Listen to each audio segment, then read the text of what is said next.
What's up, guys? Welcome to the Instant Classic Wrestling Podcast, the only podcast that is always an instant classic. We are doing our kickoff 2016 extravaganza, which, you know, we got some special guests.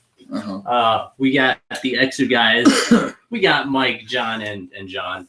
You know, well, JP. M3. Johnny. Yeah. Well, see there was like, and we have Casey, the host. Yeah, It works. but regardless, It works. You know? it works. I was gonna try to. He doesn't. What? Work? What work? I'm the It works. You know, I was gonna try to sneak in there. You know, become an extra guy. Honorary. Honorary Yeah. tonight. It works. Sorry, What about DJ, yeah, it doesn't rhyme. It doesn't. DJ. Oh, man. I'll try. You know, I don't know. What's DJ stand for? Dollar James. Oh. Oh. No. M3, Mike Mitchell, John E, just because we try to force it to work. And then JP is actually his first and middle initial. How do you like them apples, DJ? I like those apples. All right. Most of the people we go against in the demographic, you know, because our slogan's no fatties. Yeah. They don't know what apples are. And I ask them every time, how do you like them apples? Yeah. They haven't had one. Right, JP? A very long time. That's right. So, Sorry. Big swig. All right. Oh, God. All right, guys. So Ratings are going through the roof right now. they are. So we're gonna kind of start off talking about you guys a little bit. sure. For those who don't know you, they should, because, you know, who wouldn't want to know the extra guys? If you haven't been checking out on your indie wrestling, and I don't know why you're not doing that. You need to do it right now. Well, not right now, but after this video. You go on YouTube, you check out their channel. Yeah. But kind of tell us a little bit about how you guys formed as the extra guys, if anyone doesn't know, the history. I guess it started with me. I got back into wrestling, and I was trying to figure out what I wanted to do as far as gimmick-wise. Yeah. So I was trying to think outside the box. So I was like, well, what if I, you know... Well, as you can tell, he looks like he just got off the fucking boat from Deadliest Catch. Yeah. Well, yeah. Right?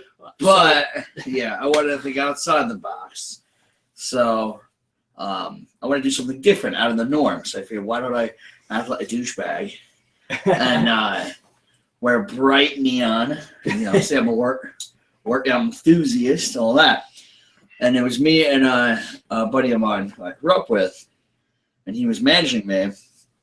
And then he was training, he got hurt, and I'm just giving you like the cliff notes. Yeah. And then he was training, he was all set to go, and just a timing issue. We were like, my guy got hurt.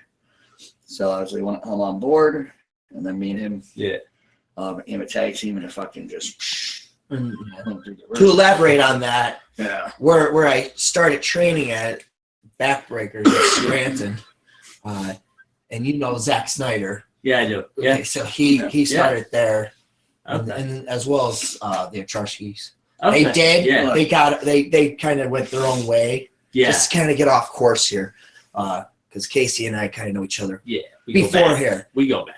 we went to the same high school. Yeah. So the Exerguys, but they went their own way. Like Paul's on, what's his name? He's Sam on Roberts. Sam Roberts, Sirius Radio, and Eric finished school at Kutztown. So like, they had other things going on. So that's okay. You know, reality plays a huge part, and you can't ignore that. Yeah. So, but anyway, regardless, I was training at Backbreakers. John here was an assistant trainer at the time. We became friends just because we're very immature and we like, you know, fart jokes and dick jokes and anything. You know, there's a fart for you. Yeah. When you're really, all the viewers are going to tune in. So We get a lot of views, Jack. But anyway, so he was an assistant trainer, became friends and whatnot, and shared the same, you know, sense of humor and whatnot, and that was just easy. His buddy, Kevin was his name. He got hurt. I already debuted, and I was looking for bookings. You know, it just seemed we wanted to do the Daniel Bryan Kane angle, like like opposite, like Oscar and Felix couple. Just wasn't doing it. We worked for Sam Moo in Allentown. Yeah. Head shrinker Sam Moo from WXWC4. He wanted more of a tag team, and kablam! I went full, and I started, full on. Yeah. Once he did that, and then promoters just started picking us up. Like that, And then I found out his editing capabilities, and I was like, oh, great. Let's be douchebags and be funny at the same time and just whatever with their videos. And yeah, the promos are a lot to do. Like, a lot of people don't do them, so we try to do them when we're not wrestling. If we have a month off, we'll put a promo or two out just to keep us in everybody's heads. Yeah.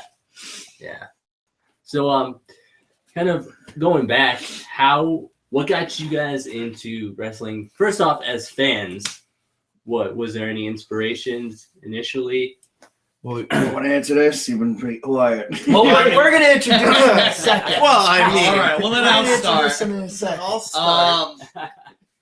I don't know. I still WrestleMania 6 is the first one. Hogan Warrior was the one for me. Yeah. And I grew up just watching it. Huge fan of it. Yeah. Like guys, like that's how I inspired the whole trying to get this whole character thing down. Was like watching like old Hogan and Macho Man and those vignette or promos from the 80s. Actually, just like this, the base, like the gimmick. But the base of it is like you know what I mean? Very over the top. How about you, JK? Me, my older brother, when I was like 5, was like super into it. Okay. So then I just kind of got hooked. I had his like action figures. He had every WWE magazine there was, and he taped every Saturday night main event. So I had all those. So I would just literally I'd have tapes like worn thin from just watching them over and over and over. Yeah.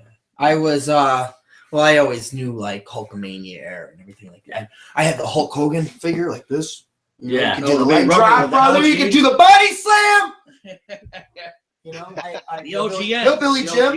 Hillbilly Jim. You're not a hammer, bro. You gotta move over if you're gonna be on fucking hammer. There you are. So I had those big ass rubber ones before my brother's in that old ring. But really, my interest was like the Austin era.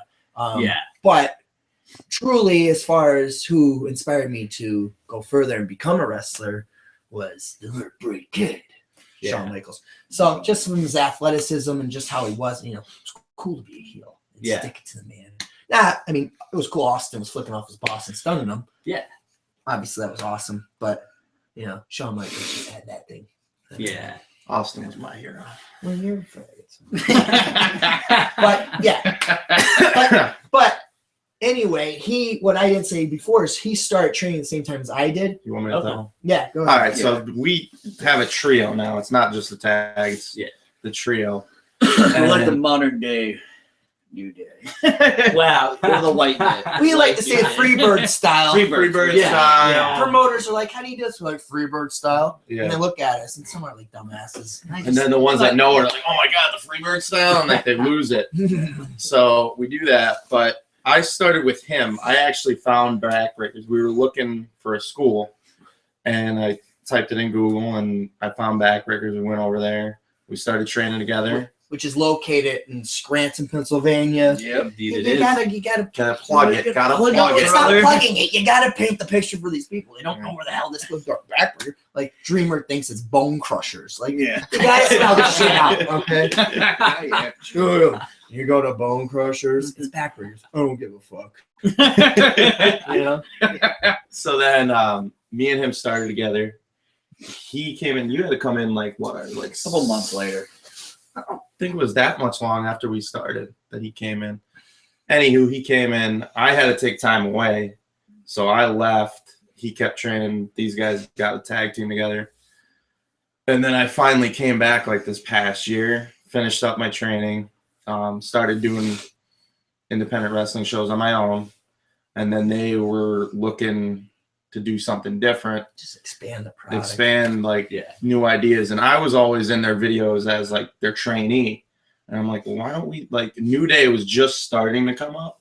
I was like, well, why don't we kind of do something like that? And I was like, instead of me being the trainee that always like gets like picked on, like bring me up, put me in the team, put me in the gimmick, and we'll start running with it. And then we started running with it, and people love it. Yeah. So since we have the three of us established here, now, do you want to say anything, DJ? So, do you have any questions there, DJ? Come on, speak. The squeaky wheel gets the grease, brother. You know, and that's kind of my new thing, But I was just waiting. I was waiting my turn. I was learning more about you guys because I don't know you guys personally. Hot tag. Hot tag. Okay, I got you. I'm coming in hot. I'm gonna hit that Big E spear thing that he does. Who does that? think Who does the New Day? Who does it? Hot tag. Put it right back in. Put up. So what's up, brother? Let's see. I mean, we see how you got into the business, which I love. When are you guys coming to Virginia? Okay, that's my question. Because I live in Virginia. Is that where he's what? from? Yeah. Yes, I live in Chesapeake, Chesapeake. which is near Virginia Beach. Oh yeah. Virginia Beach is by that big pool of water that separates us from Europe. Yeah. You know what I'm saying? I learned about that pool in school. Yeah, there's a bunch of them there sharks that float around there. Oh yeah, I'm scared of those. Bigger sharks. We wrestled for Big Time Wrestling down there. Yeah. Oh, just really? back November. November. Oh really? I did some advertisements for Big Time Wrestling over the summer. All right. Yeah, I have them on my We were there channel. in Actually. November. We wrestled at the Scope. And wait, we gotta be clear. We wrestled in the bowels of the Scope. It was like a parking garage. Not where they filmed Nitro, but like Yeah, underneath where they filmed Nitro. Yeah, it's close. And the Patriot was like afraid to expose his testicles behind. Well, anyway, that's for another day. It's another The story. Patriots' testicles. Well, speaking of Virginia, have you guys ever wrestled for AIWF or heard of it? I know of it. Yes. Yeah. You know what's it like? With the promotions out there, there's Millions. so many. Yeah. There's only so many can work for. Ideally, we would love to work for everybody and anybody up and down the coast. I mean, West Coast, that's uncharted territory for us. But we love to go further west. We've already been up and down. Been to The East Tennessee Coast. was the most west we've been. Oh, Yeah. that was. way. But That was a shit show. I have heard of it. A lot of what's that? The shit show? Yeah. Oh, brother. A shit show. Yeah. What's a Yeah, shit you show? But- Shit show is GSW. Have you ever heard of that? Brother. Hey, don't you work for them? Not no more, you know. Editing. Not no more, you know. Johnny, are you watching this? We'll see you at Schooners in a little bit. Text him, make sure you saw that. I don't have my phone. I left it over there. All right. I'm stirring the pot. What a prick. Yeah, so a lot of promotions conflict with scheduling and dates, so Yeah. we can't always get bookings because they're always Okay. almost at the same time. Yeah. So. Yeah. I got you. I'm wondering, like, since we're still talking about you guys, what's the plan? What's the plan for you guys in the future? Are you guys trying to move up to like more known promotions? Are you guys trying? Because I know some people have the goal just to stay where they are. Are you guys trying to grow? No. No, we've always want to ill up. Yeah. What's the point of being in this if you don't want to Yeah. go to the highest point, you know? Yeah. Well, as far as like our biggest quality or attribute, whatever you want to call it, is that we've moved from promotion to promotion. Not that we left others behind in the dust. We've always revisit them, but we've, like I said, from top to bottom, the whole East Coast, we've gone to different promotions, getting ourselves out there. There's a lot of people, and there's a lot of good wrestlers out there that haven't even left their They stay under- territory. yeah, they stay under And- one umbrella. Yeah. Exactly. Okay, yeah, you're the champion for X amount of months at your promotion in your small town. You think you're somebody, but you're a big fish in a small pond. Like going elsewhere, and other states require licenses. That's like kind of a kick in the ball sometimes, but you have to do it. But you know what I mean? Like they're a big fish in a small pond, and like sometimes they get an ego, if, you know. I don't know, a chip on their shoulder about that. But as far as going out elsewhere and other promotions, yeah, I mean, we've been in talks with other people, promoters, bookers. You know. We're willing to go anywhere. That's one of the main reasons they picked me up, is because I'm willing and hungry to do whatever we got to do to get to the top. Speaking of attributes, what do you guys think your best attribute is to get to the top? Is it like your promo skills, or do you guys feel like you're equal everywhere? No, we all have our we have our differences. Yeah. Yeah, but we blend well. Is like where I lack in certain places. Yeah, one can pick up, and then vice versa. Yeah. But like our promos are a big deal for us, just as you know, it's part of the gimmick. part of our character, and just always puts us out there. But you guys surprised me. I thought it was gonna be being fit and posing. You know, that's what I was thinking. I mean, because you guys are pretty good at that. Pretty good. Yeah. Well, we worked on it. You know. Well, shoot, which in wrestling terms is real, for lack of a better term. Real. This is layman's terms for real. all you. He was doing the bodybuilding. See, listen, me on the other hand, I probably could do it. Probably kill it. But wait, you know, there's not enough tube socks to stuff down that banana He's hand a for me. hen dog. Listen, I got the Irish curse. I'm hung like the light switch over there. I can't sleep in water beds because I got a needle dick. There, I said it. You happy? DJ, you got it out of me. All right. That's all I wanted to know. That's all I wanted to know. Well, are we done here tonight? I told you I got a needle dick.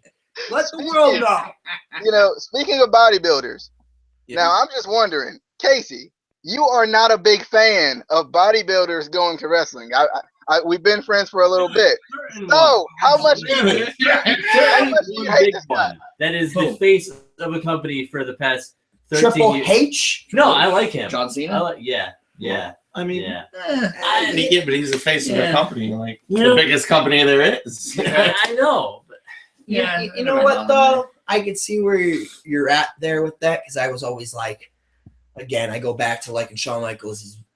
That guy from top to bottom, I think he's got it all. His promo skills aren't as strong as The Rock. Yeah. But as far as The Rock's in-ring ability, when he went against Cena Mania, like he tried to chain wrestle, and I was just like, oh, dear Lord, what the fuck are you doing? Like, he's a pure entertainer. Like, Shawn's like top to bottom, has it all. I get what you mean with Cena, but Cena's actually gotten better in ring. Oh yeah, Through the years. Charisma, entertaining, mic skills, the guy's got it. Like, you have to have it, like, cool under pressure. He's like Larry Bird. You know Larry Bird out there? Oh, yeah. Ice water in his veins, brother. He was clutch, right? Cena's clutch at any moment. And he carries that fucking company on his back. I respect that. In-ring ability, John, don't do a fucking hurricanrana. God. But he'll try it. He will try it. Yeah. He might can't do it. He'll try it. Well, on all people, Punk. And Punk's like, what, a foot shorter than him? And I'm like, I wouldn't do that. Yeah. yeah. But Punk gave him a pile driver. And I'm like, All right, what else you got for us? What else? I wanted to go back a little bit to your beginnings again. Yeah. What kind of made you, make the decision to pursue wrestling? Because I know there's a lot of guys out there, it's their dream, but, for whatever reason, they're afraid to, look for a school or... Are we going to drop the call? well, before we answer that question, when we got here, we presented Casey with this baked potato. All right, we picked this up at a fine establishment known as Damon's. Damon's. It came with butter. Look at that. It did. You Don't use say the I butter, never did though. anything for you there, Case. You've done a lot for me. You have. We had, listen. You have. It's we go back. We go back. Listen, ignore the starch. Just eat it. I was going to ignore this. He's not counting macros. He doesn't care about the macros. But no, I mean, like everybody, I don't know Fucking weights, between by the you way. and DJ. Is this what you're lifting here, brother? It's an No, pecker. no. Oh! Brother, you don't know what you're in for. Yeah. We're kind of censoring ourselves. Yeah. But we did We backyard are. wrestling. They already said it. That goes along with my needle. Oh, a bit. lot of yeah. Yeah. But backyard wrestling. So like that's where I met him initially. Yep. And then after that, when we stopped kind of doing it, I- back again, he's found backbreakers and he's like, Yeah. let's try it out, like whatever. And I okay. And then we just went from there. But anything more in depth, we just caught on. As far as like the guys in our class, him and I, as far as looks, athleticism, we had that.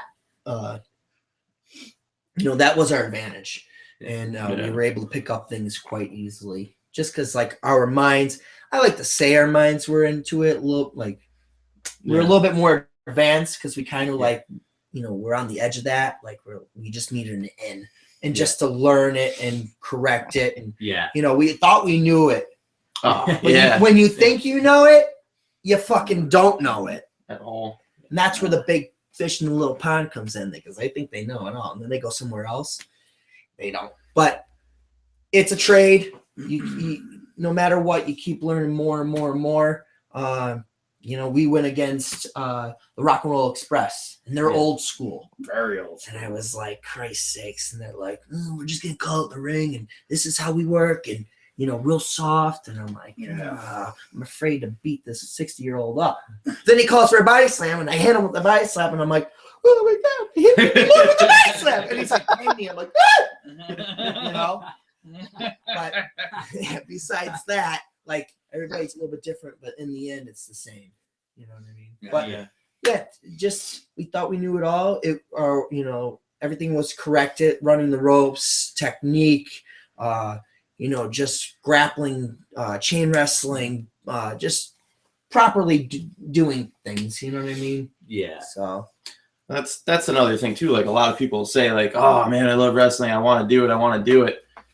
And it was a call between me and him at night. It was like years ago, but like I was just like, do you want to really do this? Like, do you want to actually go to like a school and learn? Because we did the backyard thing, and that thing fell through, and we weren't doing anything. And I like called him up. I'm like, brother, I'm dying not like wrestling in the summer. I'm like, let's do something. Let's figure this out. And then we went there, and then we actually were hooked. Yeah. And that's where my boyhood dream came true. As far as me, I just through a friend of mine in high school, he got me hooked up with Alpha and Samu in Allentown. Yeah. Wild Samoans. The Wild Yeah. Samoans. And I went there. So and then Richard left there, and then met up with these guys. Once this is Justin Glory I went to high school with also. So when he opened up this school Justin over Glory? here. Yeah. Yeah, when he opened up over here, he hauled me up and asked if I wanted to help out and shit. So did that. Just so it all worked out, Yeah. I know, you can go on to YouTube now and, see all these, wrestling schools, and, you can search like my first day at wrestling school. Was there anything after getting into wrestling that surprised you, maybe whether in training or with shows or promoters or anything like that? That Promoters, jeez. Well, personally speaking, I needed to know like what it was. Not to be cocky or anything like that. I was very confident in what I was able to do. Yeah.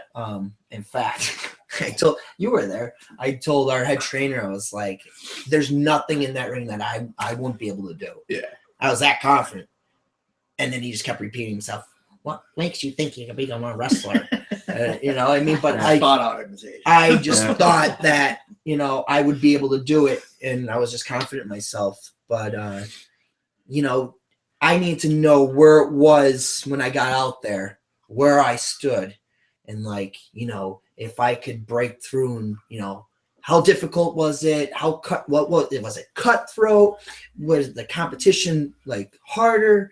And then you go to these bottom, you know, these smaller promotions, and then you're like wondering like what the fuck you're doing there, because you are, you know, John Cena when you're there. Yep. Like, you know what I mean? Compared to some other promotion. Then you go to other promotions like House of Hardcore, Tommy Dreamers, and you're like, at the same time, you're like, what the fuck am I doing here? Yeah. You know, there's the Dudley Boys. Yeah. You know what I mean? But all of it's, the experience in itself is great.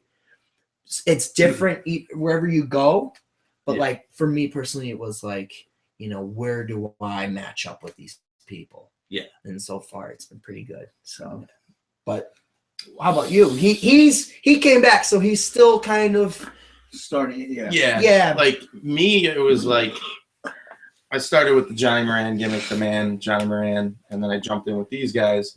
So I had like what I wanted to do based out with that character, and then to switch over to being an Exer guy. Like there's some other things, like it's more charisma. Like when I was Johnny Moran, it was more like technical wrestling, bigger guy, so like big power moves. But like learning the more charisma part is what I'm looking at now. And it's because like I'll team with him and it'll be one thing, and then when I'll team with him it'll be a little bit different, because like we all have different sides to work with. And then when we work all together, it's like a giant show, you know what I mean? Yeah. We all mold together and we just gel together very well, because we're all best friends out of here. Yeah. So even when we're in there, we all get along and gel. If you're not having fun. What's the point? Yeah. You know. Yeah, exactly. How about you there, John? What has surprised me? I don't know, really. Well, I would think, speaking on behalf of you, Mm. you've overcome a lot of obstacles as far as when you were out of wrestling, you came back. You know, True. the success of your idea of the Exerguys. Yeah, that like propelled. yes, yeah. Like when I started this with the original guy, it was only really supposed to be like I was like, if I wrestle once every few months, I'll be happy just to do it. And I didn't think the gimmick really would just be a comedy gimmick. We go out there, we pose, we get squashed. That's it. Literally, that's what I thought it was going to be. Yeah. Now to then fast forward to now and how much we've done, how many places and all our stuff where I'm like, wow. I mean, yeah, that's really good. And that feels really good. You know, that I was able to, an idea that I just came up with the help of these guys, really came to fruition that big. Yeah. You know? So, Casey, let me ask you something. All right, boy. shoot. You really want me to shoot? Let's go. All right. So, since we know what it's like from the outside looking in and being in the inside now and seeing everybody, peering in as far as fans, Okay. or that dirty word marks. I use that loosely. But anyway, like, what is it when you watch indie wrestling? Because that's a totally different scene of wrestling than you see Monday night. You know what I mean? Yeah. What is it that appeals to you as the viewer? What is it that appeals to you, and what do you like to see on the indie level as far as style and technique, or just gimmicks, or anything? Just and DJ, you're next, buddy. I didn't forget about you. Oh, I'm glad. I think for me, it's first of all just wrestling in general. If you watch Raw especially, it's going to be the same every week. It opens up with a 20-minute opening segment that sets up the main event. You're going to have maybe a triple threat match that ends in a disqualification. But with indie wrestling, you get wrestling. You get good athleticism in the ring. You get characters that, are genuine. It's not something that WWE creative kind of said, okay, I'm going to put you guys together as a tag team and it's going to work. Because I feel like that's what WWE does a lot. And to an extent, TNA, I like TNA a little bit more for that. Just based off of their pure wrestling.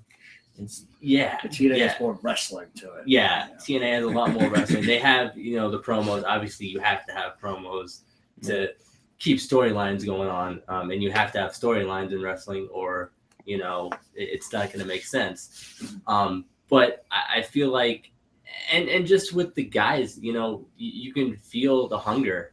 It's guys that grew up loving wrestling. It's not, just some guy who decided, hey, I'm going to try out for WWE one day and maybe it'll work. Hey, don't we know someone like that was doing the whole tough enough thing? He was a bodybuilder and possibly. Yeah, you know what I'm talking about? He had like red hair.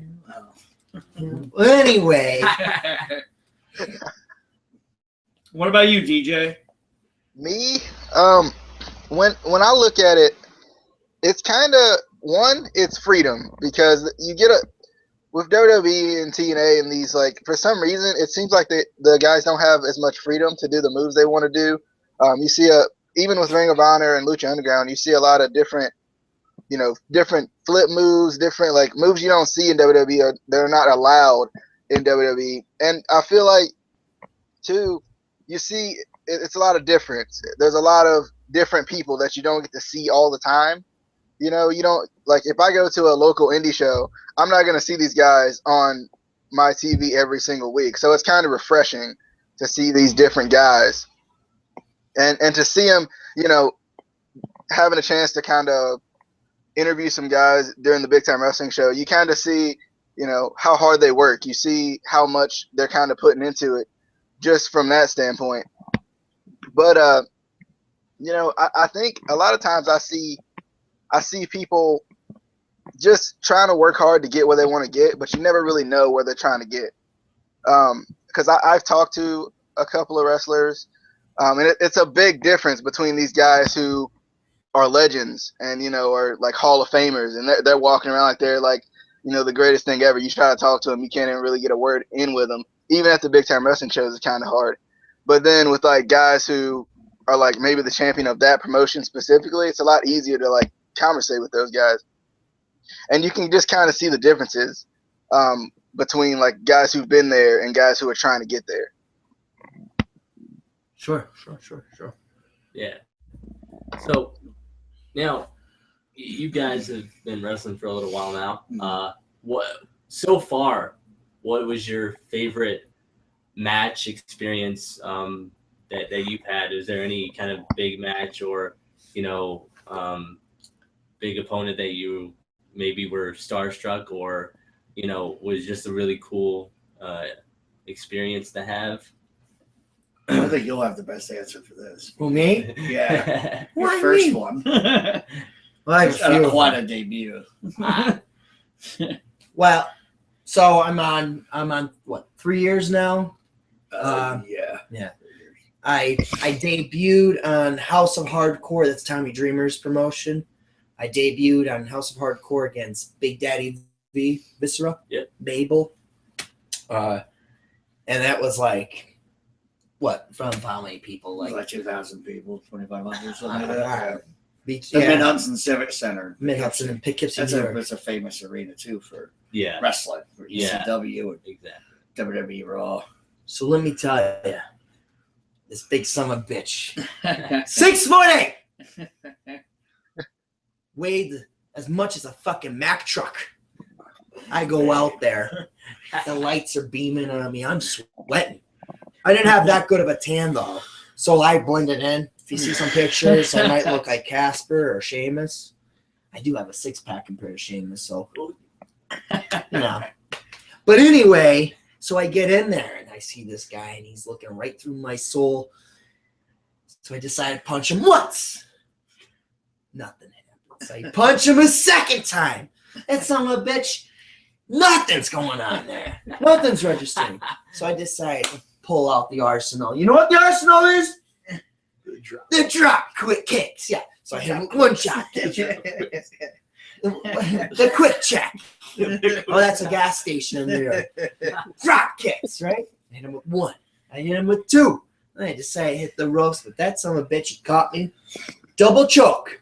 I felt like Homer Simpson choking Bart.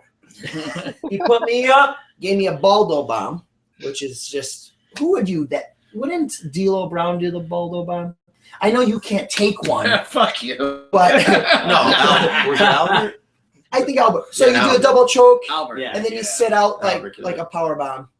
Yeah, I lost.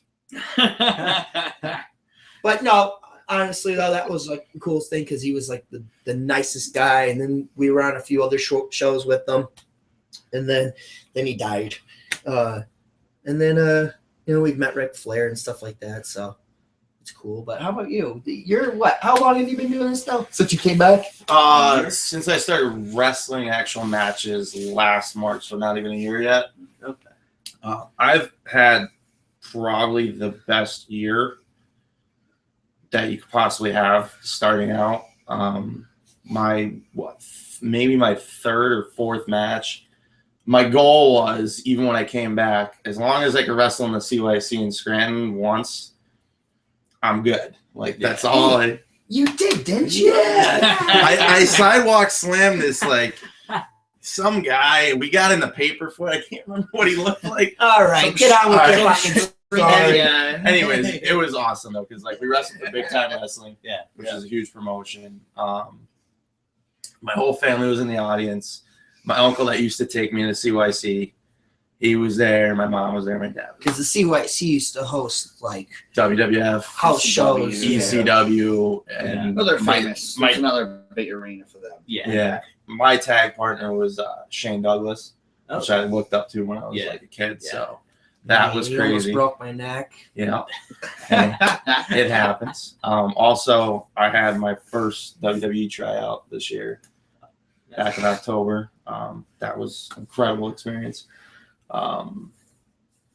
Also, my other biggest experience probably had to be with you at the other big time show we're at in Virginia. Oh, and by Patriot. Powhatan. We're walking the ring. Like, they told us the night before that there was 1,500 pre-sold. And I'm like, okay, whatever. Like, you don't like think of it in your head, like, yeah, this is nothing. Right. So, like, we're walking out, we get in the ring, and as our opponents are coming out, I look up, and there's not a seat empty. Like, and I'm like, then it hits you, you're like, whoa, holy crap. And I looked at him, I'm like, there's not a seat to be seen, man. Like, everybody is here. And then I started looking like, oh, wow. And then I was like, it popped right back in. Like, I had that moment where I was like, whoa. I mean, yeah, you always try to have that moment where you just look at Yeah, the crowds at least. You want to Surreal. just soak it in, How about you there, John? The household orders, all the big ones are always awesome to me. Household orders and big time wrestling. But done a lot of stuff with TNA, been on TV for them a bunch of times. That's always fun. As far as like a single match, I don't know, really. We went against the Samoans. Yeah, we've gone against the Samoans. We teamed with Gene Snitsky. We've teamed with Robbie E. We worked Viscera. We worked Viscera twice. We worked Shane Douglas. You worked Patriot. Worked Patriot, yep. Yeah. Things like that. I'm trying to think. Worked Glacier. I worked Glacier. Glacier. Oh, My Rock and Roll God. Express. Man. Oh, we did. You really cleaned my clock. We did a thing with Gangrels. Oh, yes. Gangrels. He took the worm. Yep. But in all reality, folks, he likes the worm. DJ, you got a question for us, buddy? What do you got there? He's too busy laughing. Your turn. Yeah, you guys are cracking me up over there. I have me a brewski. I might shit my pants. Whoa! That's how you get pink eye right there. They just blew my beer back. Oh! my God. Yeah, this is uncandid. All right. Quit it. This is the most charisma I've seen out of you. Oh, God. Wow. Uncandid. What? behind the scenes of the Exerguys. No different. I didn't smell it. Thank God. That's because it's There really it battling. is. I was gonna say it's battling your bad breath. I so. got it like instantly because my face was right here when he decided to stand up. All right. Quit being immature. All right, What was- DJ. DJ. All right. So I know you guys have been working for some other, especially more bigger promotions here in the past. It seems like. So what do you guys think could help draw interest in tag team wrestling? Because I feel like, especially like over the past couple of years, tag team wrestling, even 6-man tag team wrestling, it feels kind of stale at times, and even tag team divisions in certain places aren't the best. So just to elaborate on that, I think especially in the bigger promotions like WWE, TNA, where they have the money to get this talent so it's confusing as to why they don't have such a good tag team, because we have always been tag team fans, so it's depressing to kind of wonder why. What? I think Go ahead. I think they just need to give him more like storyline time. Yeah. You know what I mean? There needs to be a story. Why is this guy fighting this guy? It's always this team versus this team, and then next week this team versus this team. There's no real story why they're fighting anymore. Yeah, I agree with that. The Hardys, the Dudleys, and Edge and Christian, there always was Yeah. a story of why they would add the Yeah. managers in. Yeah. So it was constantly always changing, always like that. How long did that feud go on for? At least a year solid. Yeah, but you know what though? It There was was never different boring. aspects of that feud that like they highlighted in pay-per-views. Yeah. I mean the tables, ladders, and chairs, and the ladder matches, and all Cage that matches. shit. They did everything with them. The And during during that time, not to cut you off though, during that time though of WWE, like the attitude, like the height of it, like everybody was just hungry and like they did everything and anything. And now you have like Matt Hardy, who has like a bum hip. You know what I mean? He can only bump certain way, and he's like real weird how he moves. But besides that, like those guys gave it their all. Just it's the passion that they were making headlines with that shit. Yeah. But like as far as like tag team, are you talking about like WWE and TNA, like Or even or are you talking about like indies? Because like indies, when you think something makes sense, you go to a promotion and then they like totally do like a 180 on you, and they'll be like they'll just stuff something in there, someone or a team that makes no sense at all. putting two guys together that shouldn't be together. Oh yeah, like They're they're gonna deal with that next month. yeah. This month. Well, But like nothing's organic. Yeah. Okay, so like they'll force that. Like my idea, just probably like you guys, would be like what they did old school Raw. Like so, if you had two teams, like you had the Outlaws versus, give me a team. The Godwins. The Godwins. No, I just thought of that. We're on the same page. The fucking Godwins. all right, The Mark new Henry, age. D'Lo Brown. The new age. Mark Henry, D'Lo Brown. What the fuck you doing to me here? Legion of Doom. Legion of Doom. Okay. right. So the New Age Outlaws versus LOD. 2000 with Sunny. What is she? She's a pig. So anyway, Have you seen her naked photos recently? She's spread out like deli meat. It was fucking disgusting. I was like, hate her. all right, you're gonna get me hard. All right, I so- FaceTime. I don't Skype. Brothers, you didn't go wrong. But anyway, the Outlaws, LOD, and then during that feud, you have a few matches that are tag team that's cut short, disqualification, whatever run-ins, and then you would have on another Raw the next week the Outlaws versus like, and I'm not shitting on this team, it's just randomly picking like Mosh and Thrasher, the Headbangers, like they would be like coming back from a commercial break, and they're facing them. And then LOD or the Outlaws, whoever's facing, like Outlaws would come in and interfere. And like that match had nothing to do with anything. It was just there for the Outlaws to interfere so that LOD the next week would have to redeem themselves, or going into the pay-per-view, it's like, oh, the Outlaws have one up on them. what the fuck's gonna go on? Like, is LOD gonna like redeem themselves? And like that pay-per-view, you know what I mean? Like, I feel like the person that's gonna win shouldn't be really strong going into the pay-per-view. They do some kind of twist sometimes, you know what I mean? So that you're not always thinking like what they're gonna do. But I feel like in certain promotions, if they establish their teams, even if it's the singles guys like their champions and whatnot, all the way down the list, they're establishing their teams, babyface, heel, old school mentalities, right down the middle. You bring in other teams, outside teams that like have nothing to. No one's seen these teams, right? Yeah. And that's why they implant them in there. I was like, this team, no offense to them, has no fucking business being here. Nobody knows who they are. And then they're like, oh, God, I got to do my spots. I got to do my moonsault and this and that. And I'm like, that's great. I don't doubt you could do that. But that has nothing to do with the match itself. What's the business of the match or the psychology? I know you would probably love to see that. But if you're having like an actual trying to have a storyline or a feud, it's like, why are you incorporating a team that has no business? So I know I'm rambling on, but we've had an experience where we came back to a company. They inserted us into a triple threat tag match.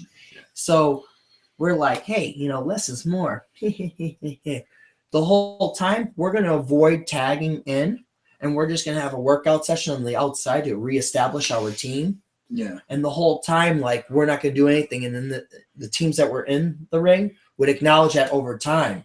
And then after we're like teasing them and being dicks, that's when the rug's going to be pulled out from underneath us. Our luck's going to run out. They'll bring us in, start shine, like beating the shit out of us. Yeah. We're still not legal. And then we might cost or somehow affect the other team from winning or losing. We're still neutral in the whole thing. Like, we kind of went in the business for ourselves. We're like, we have nothing to do with these two teams, which are going to carry over to the next show. Yeah. And they're not going to pair us up with them. Why are we even here? Yeah. You know what I'm saying? Yeah. So, like, And we wanted the fans to also to get to know who we were. Again. Because we weren't there for a while. So Yeah. You know what I'm saying? Like, Yeah. so it's like, what business? So, like, I'm trying to think, like, what makes sense to going forward. As far as if they don't have storylines and they have regular matches, 6-man, 6-way, or triple threat, or whatever, and you want to see all these high spots, like, there's matches that are like that don't have a storyline behind them or anything built up. You can have free reign. Yeah. It's probably like what you most like the best. Yeah. You know what I'm saying? But as far as storylines and you going trickling down from the big leagues all the way down, like, some promoters don't think that, and they want to insert like their own, or the bookers, they want to insert their favorites. Yeah. And it's like, okay, but what's he have to do with this? Yeah. What's the point? Yeah. Yeah. Long-winded. I don't know if I went off on a tangent that confused you. We have rants all the time. Ask Casey about his John Cena rants. He's gonna get in there, and they gave him the cutoff. I was, but he doesn't do much tag team wrestling, so it's. I mean, he does, but He works a mean apron, brother. He He gets does. them ready. He gets them he going. does. He does. Yeah. So, do you think, at least up in the WWE, the big leagues, is it more that it's not organic with the tag team wrestling? Is that why? Well, I thought tag team wrestlers were making a comeback Yeah. in WWE a year or two ago when they were doing like the Shield, the Usos, the Wyatts, Cody and Goldust. Yeah. Those matches were phenomenal. I Yeah. was like, thank God. And then it kind of trickled out again when everybody split up. Yeah. Now they really don't have. Now they have the Usos and Usos and New Day. Sin Cara and the other guy. Kalisto. Yeah, they have them really. Nacho Libre. And they had the New Day, and that's it. Yeah. But they trickled out again. But that was like my favorite thing on Raw back then was those matches. Always had fantastic matches. Well, back then, like mid cards of the show, like you not only did you tune in to see Stone Cold Steve Austin come out and challenge Kane again for the title. The first blood match, he was told Paul Bearer, "Spit the cupcake out of your mouth, fat ass." You know what I mean? And then you were like, he lost it the night before, gets the fucking rematch. Austin, the main event's gonna win the title. But in between the mid card, you had Val Venus getting his cock chopped off. You know what I mean? And that was like, oh my God, you see that? And I'm like, fourth grade, and I'm like, Val Venus got his wiener cut off. John Wayne Bobby, yeah, holy shit, man. You know what I mean? And then you had the oddities, like, Yeah.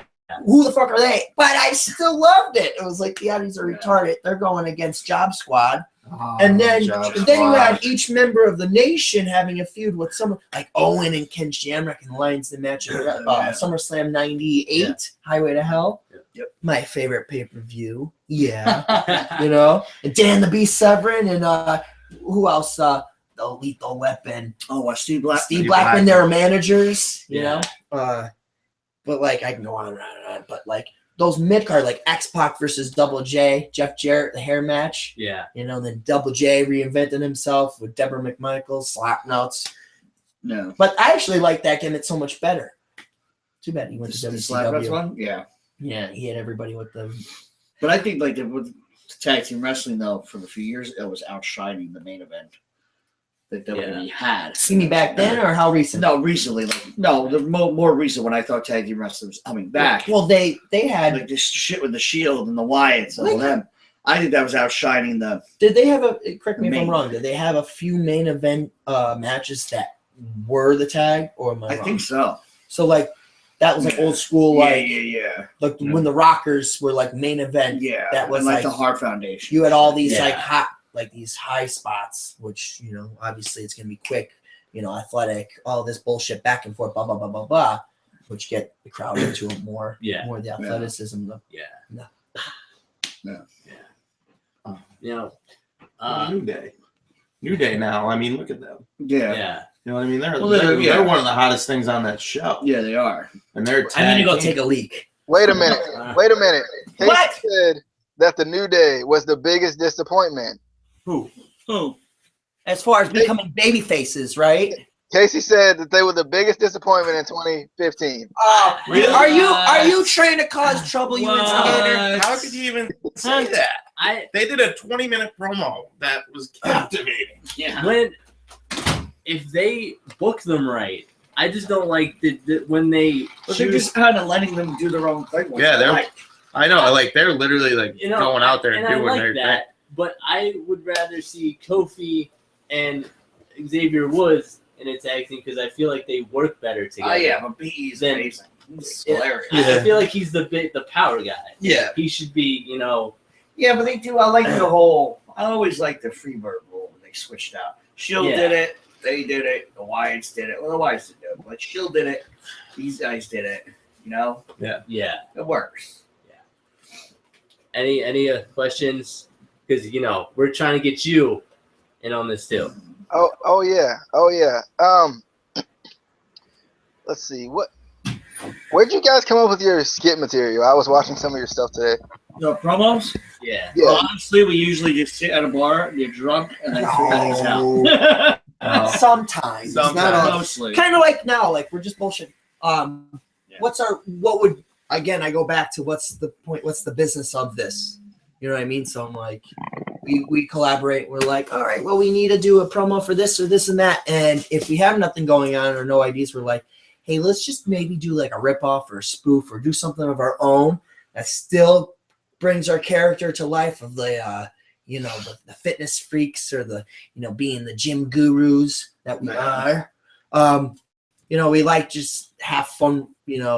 We just like to make each other laugh, really. Yeah. And then we're like, well, I think this is entertaining. So I think everyone else, even on a douchebag level. And I feel like besides that, our gimmick in the ring, the people who aren't our demographic, the normal people, they love it. They think it's funny. And I kind of I never wanted to really hate it. Yeah. That's not me. Beforehand I was, sometimes other places I'm a baby face, so I get to do all that bullshit you like, the hurricanranas and that. Yeah. I can still get paid the same, brothers, no matter what. So,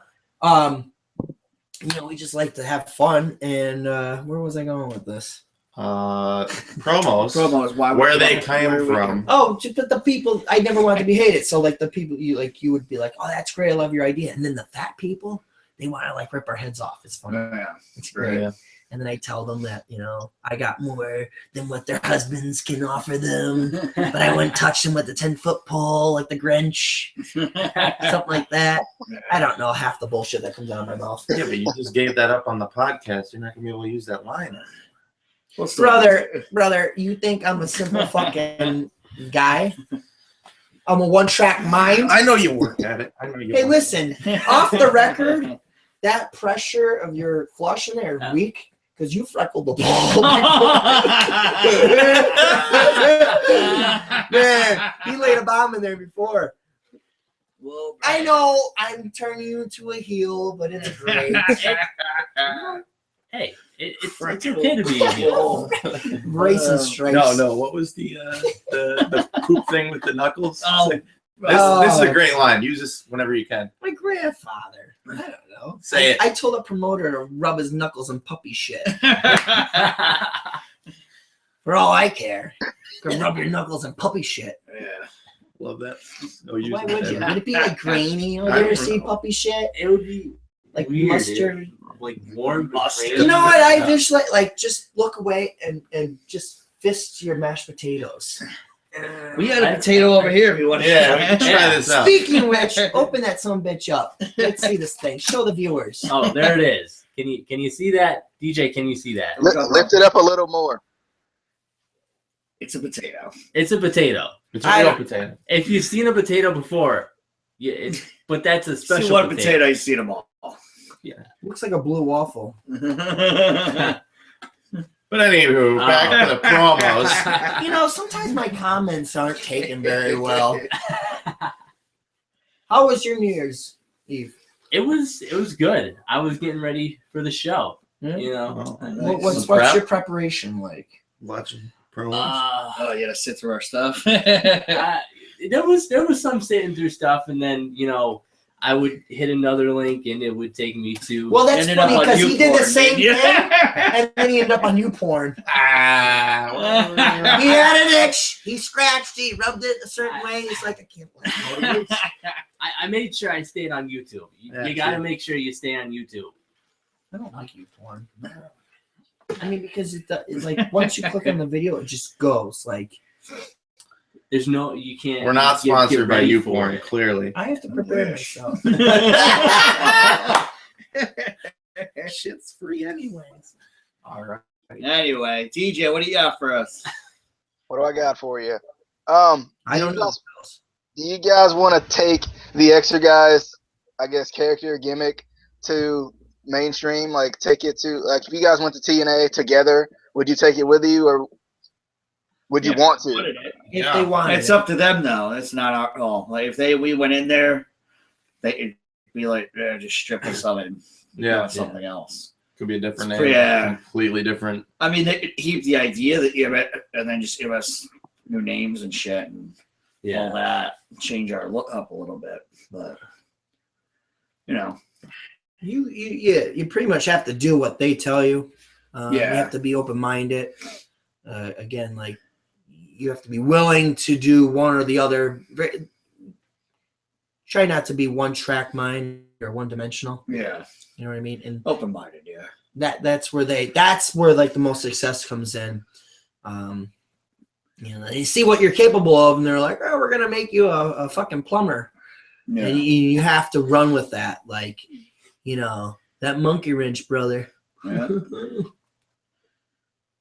Clean your pipes there, DJ. Over the cough, brother.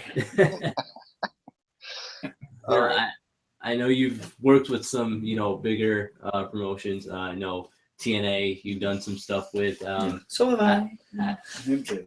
I'm joking. I'm just saying. How did you guys kind of get your foot in the door, at least for that? Because I've seen you on one of the Impacts.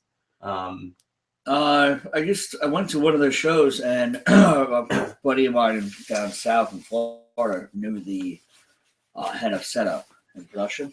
Okay.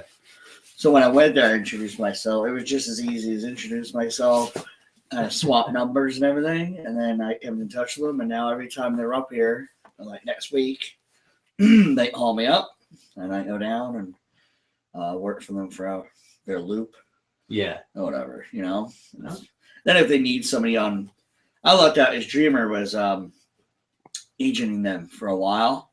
Yeah. So when they did like the Manhattan shows and the ones down here, he knew I could bump and do whatever. So he would always be like, all right, Redbeard, I mean, we need you to do this. We need you to do that. You know? So I had a lot out there. Yeah. But it was just as easy as that. Just keep in touch with them. And then obviously, fuck around when you're there. Very professional. Stuff like that, you know. Yeah. They'll mark out. Yeah. Yeah, that's the biggest thing. Right. Right, John? What's a mark? I don't know. What's a mark? I feel like I'm looking at one. What's Dan Blazer? Dan Blazer. Eddie Blazer. Dan Blazer. You should interview him. Oh, brother. Ratings. He'd be shithouse before the end of Oh it. yeah, you'd have to get He'd cases show up of shit beer. out. Yeah, he'd have his little martinis just going. There's a Dan Blazer plug.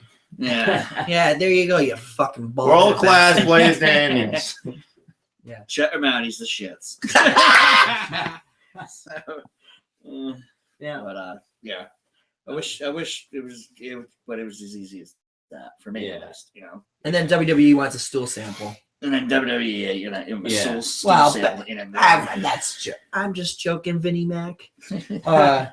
Background check, they're very professional. Like that's like the difference. Yeah. Like it's like a job. Yeah. I mean, it is. It's the New York Yankees, pretty much. Like Yeah. that's where you want to be. Mm-hmm. You know, Yeah. so like even doing background, doing extra work, like background checks, like they thoroughly see who you are. Yeah. You know, TNA, it's a little bit. They have a little bit more As leniency. far as their hiring, I don't know what they do, but as far as like just to work with them and work backstage was easy. Yeah. Yeah. Now, talking about more, again, up in the bigger promotions, because I know smaller promotions, they care about different divisions. They care about, titles, you can tell. Now, with more so WWE, but also a little bit TNA, do you feel like they kind of at times focus a little too much on maybe one division at a time?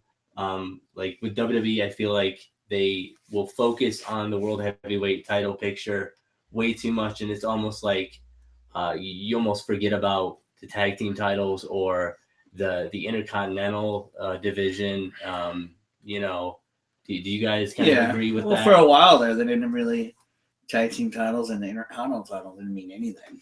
Yeah. Until Dana Bryan won it, and then now it's starting to like actually hit Ambrose and Owens. That was always like the worker title. Yeah. In layman's terms, like that was like, back then you had guys like Mr. Perfect, great, phenomenal, actual wrestler. Yeah. He had a gimmick too, but then you had Brett, and then Sean, and then it just went up. I can't just say this from our area, but Triple H, The Rock.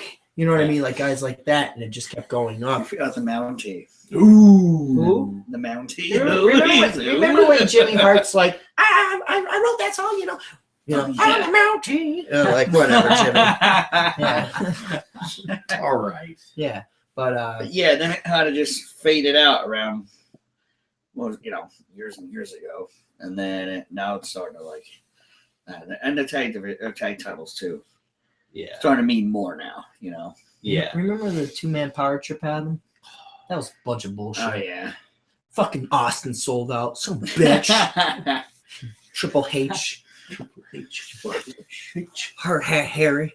Do you know how we talk around Northeast Pennsylvania, DJ? I don't actually. Hey, no. Introduce me a little bit. Like, Oh, give me a little bit of the lingo. they talk and they walk. They go down the line. Going to Da Star. Well, he lives in Troop. Troop. It's spelled THROOP. Troop, but not Throop. Troop. Troop. I live over in the Troop. It's near the Dixon City and the Dunmore. Scranton. It's a Scranton. I don't know. It's Scranton.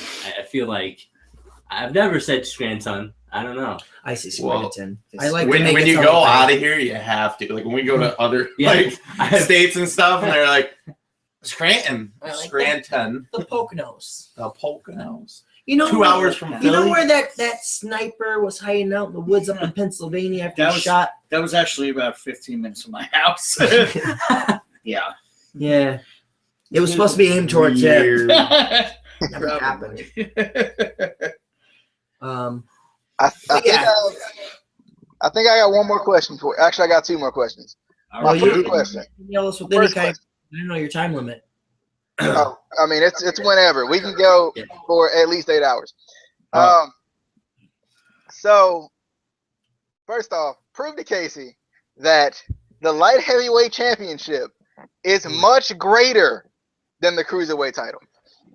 I disagree. I thought Who the fuck has debates about this? Yeah. Apparently these two. I think the women's championship is a lot better. You know, Like- Remember when Who Jacqueline has the light Stadiums always hung heavyweight? out? Yeah. They were disgusting. I like But Jack. the Who had the women's light or the heavyweight? divas? Which one? Oh, that's Oh, just the women's. that's just like sympathy for the devil. Like, oh, we're gonna give you the demon, and we're gonna give you your own show. It's a crock of shit. Who watches women's wrestling? Wait, who had the light heavyweight? Wasn't that Well, like it's Taka good. Michinoku? Yeah. I watch Amber O'Neil. What a kiss ass. That's Luke Gallows' wife. I know. Yeah. Yeah, she likes me. She kind of likes him, but she likes me. And who doesn't love this guy? I don't. Oh, did I say that out loud? Shit.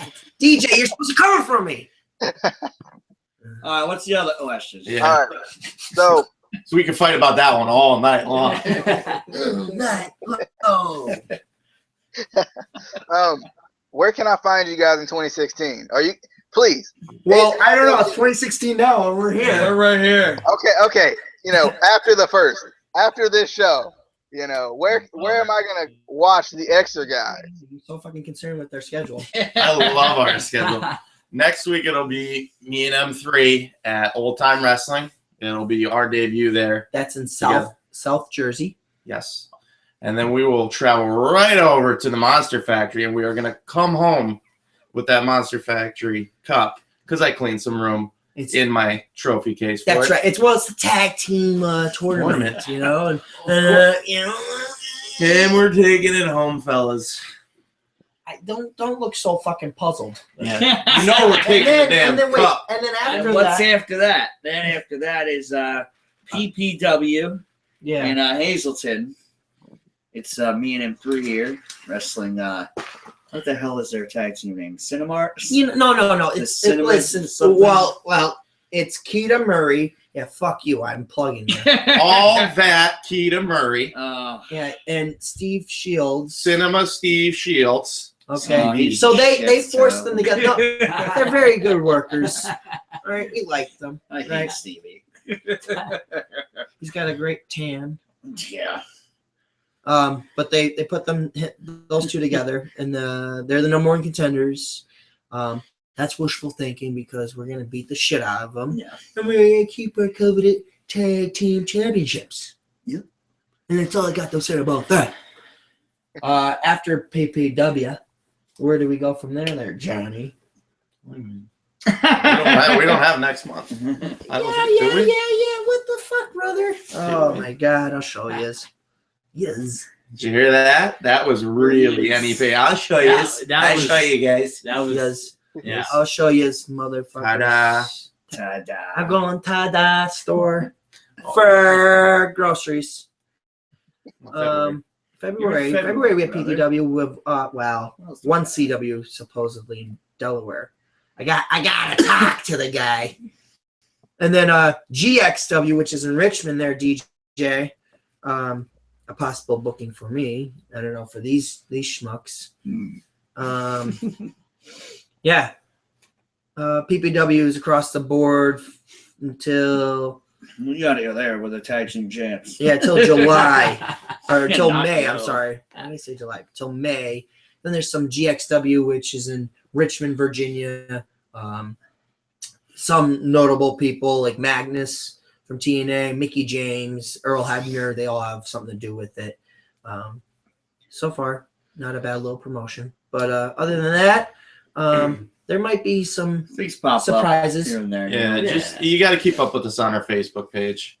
We put all the dates up. We're constantly in talks with Yeah. with people, and you know, but You never know where you're gonna see us. but other than that, obviously, we'd like to outdo what we've done in 2015. Yeah.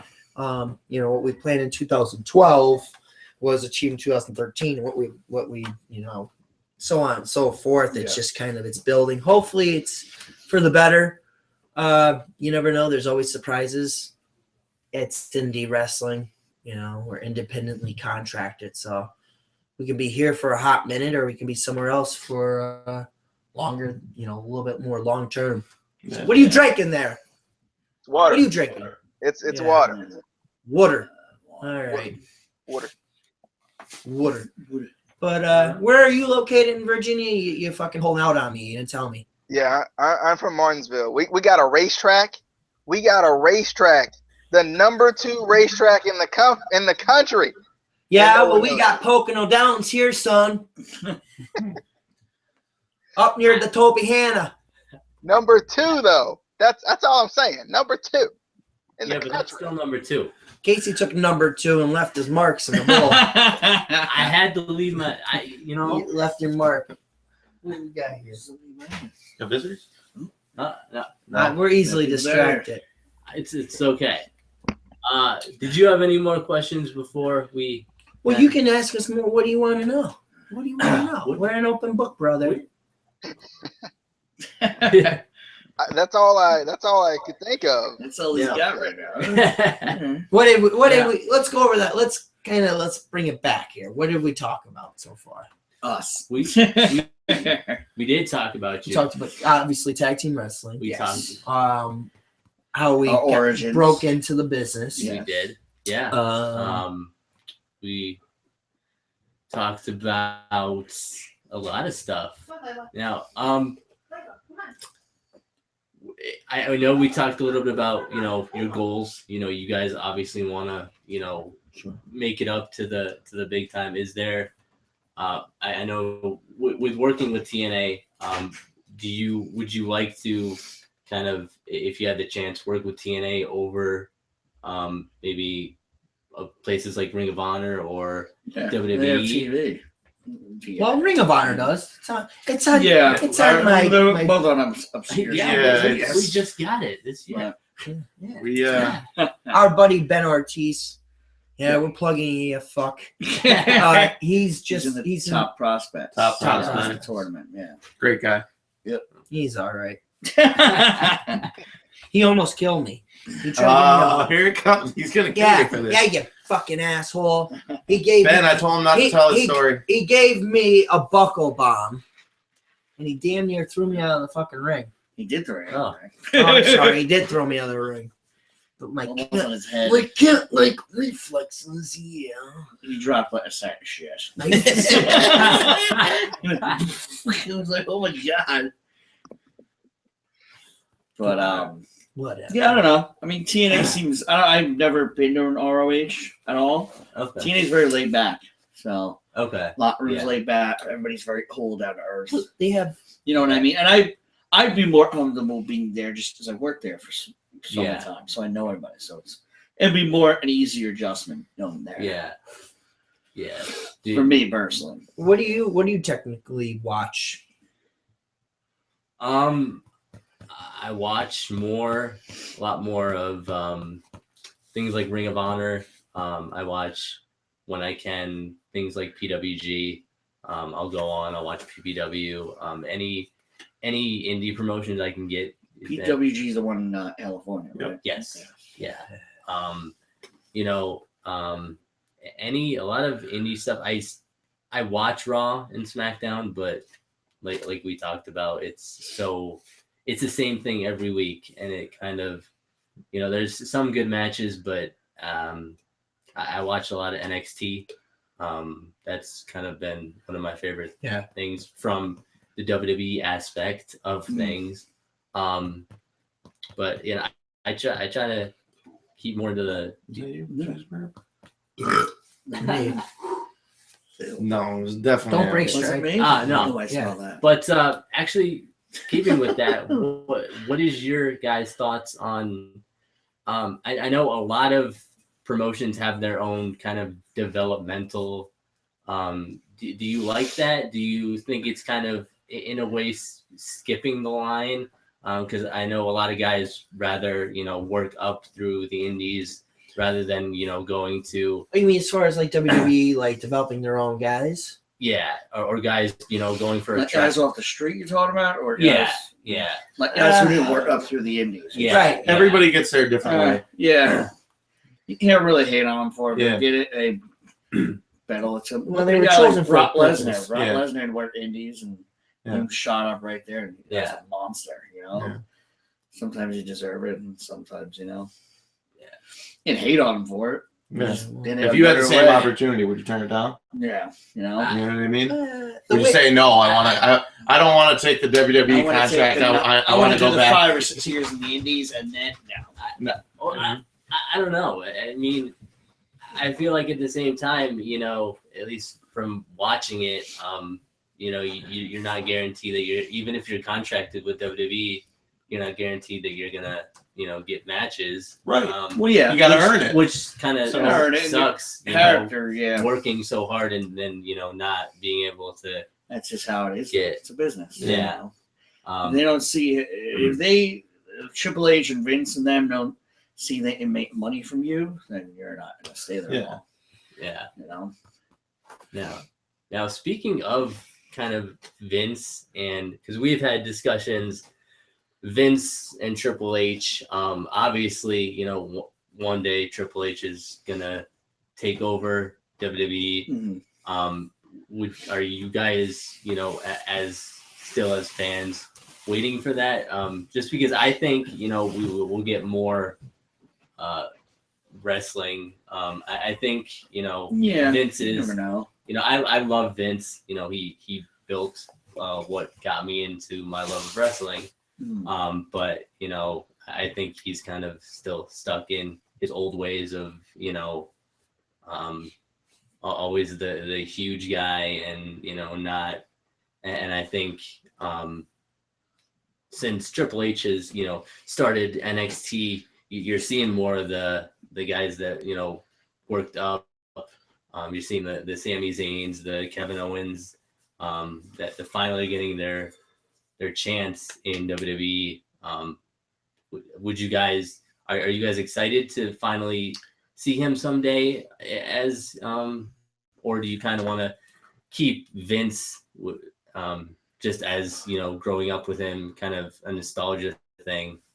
I think as far as Vince McMahon goes, like I don't know what you've ever heard of Vince McMahon. Like the man doesn't believe in like sick days, like what I mean, or like sneezes. Yeah, that sneeze. But like the shit you might hear out there, I don't know what you've heard, but like shit you might have heard, like 99.9% of it's correct, like on how he is. Like just some guys we talked to who we've befriended have told us like that is Vince McMahon. You know what I mean? It's like he always will work until he's dead. He works off of like no sleep. Yeah. The guy is like insane, and I don't think he'll give it up willingly. He's got to be 6 feet under in order for Triple H to get it. And by then, who knows what will happen. I just think it's not. Personally, I don't know what you think because he still fucking watches WCW. I've literally gone back and watched the entirety of WCW. Yeah, he found out all of Glacier's moves. So, and that was the extent of it. So,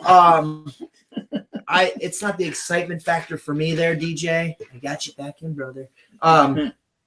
It's like, the times where will it be by then? We'll be on going, down, or we'll be up. Who knows? I think that it won't be an immediate switch to what Triple H thinks. Yeah. But it'll gradually get there. Yeah. Yeah. He's got to be dead, I think, for it to be. Yeah. You know, that's all due respect to Vince McMahon. You know, he is who he is. That's the company we all want to work for. Hey, do you want to work for WWE someday? Do I want cancer? Like, yeah, I want to work for WWE. You know, you don't want cancer. You know what I mean? But like, that's a stupid question. Like, do you want to work for WWE? Yeah. Yeah, I would love to work for WWE. Yeah. Yes. Much. Yes. And you That's know, for as much as we're doing, everybody's goal. for as much as what we're trying to do, yeah. As far as the extra guys being TNA, ROH, or WWE, that fate does not lie in our hands. That's WWE. That, you know what I mean? They might like what we are. They might even split us up. They might find our differences and magnify them 100 times, or they might. I don't know. That question lies in the hands of WWE. Like TNA maybe, ROH. TNA's more the gimmick, the bromance and stuff like that. Like that would make it. But WWE, they're like, nah, we kind of want to start you off from scratch. Yeah, they'll strip you down and then start from scratch. No one wants to strip you down. He's the body guy. I'm the body guy on this team. Oh yeah. Now, with all the guys that you have worked with, obviously you've worked, like you said, with Robbie E. Is there any guy that you kind of was your favorite to work with, or was there one that kind of stuck out to you as either a cool guy or somebody that you learned a lot from? Gallows, Knox. Gallows and Knox are the guys I think spent the most time with. Really. Yeah. 2 years we've known him. 2-3 years we've known him.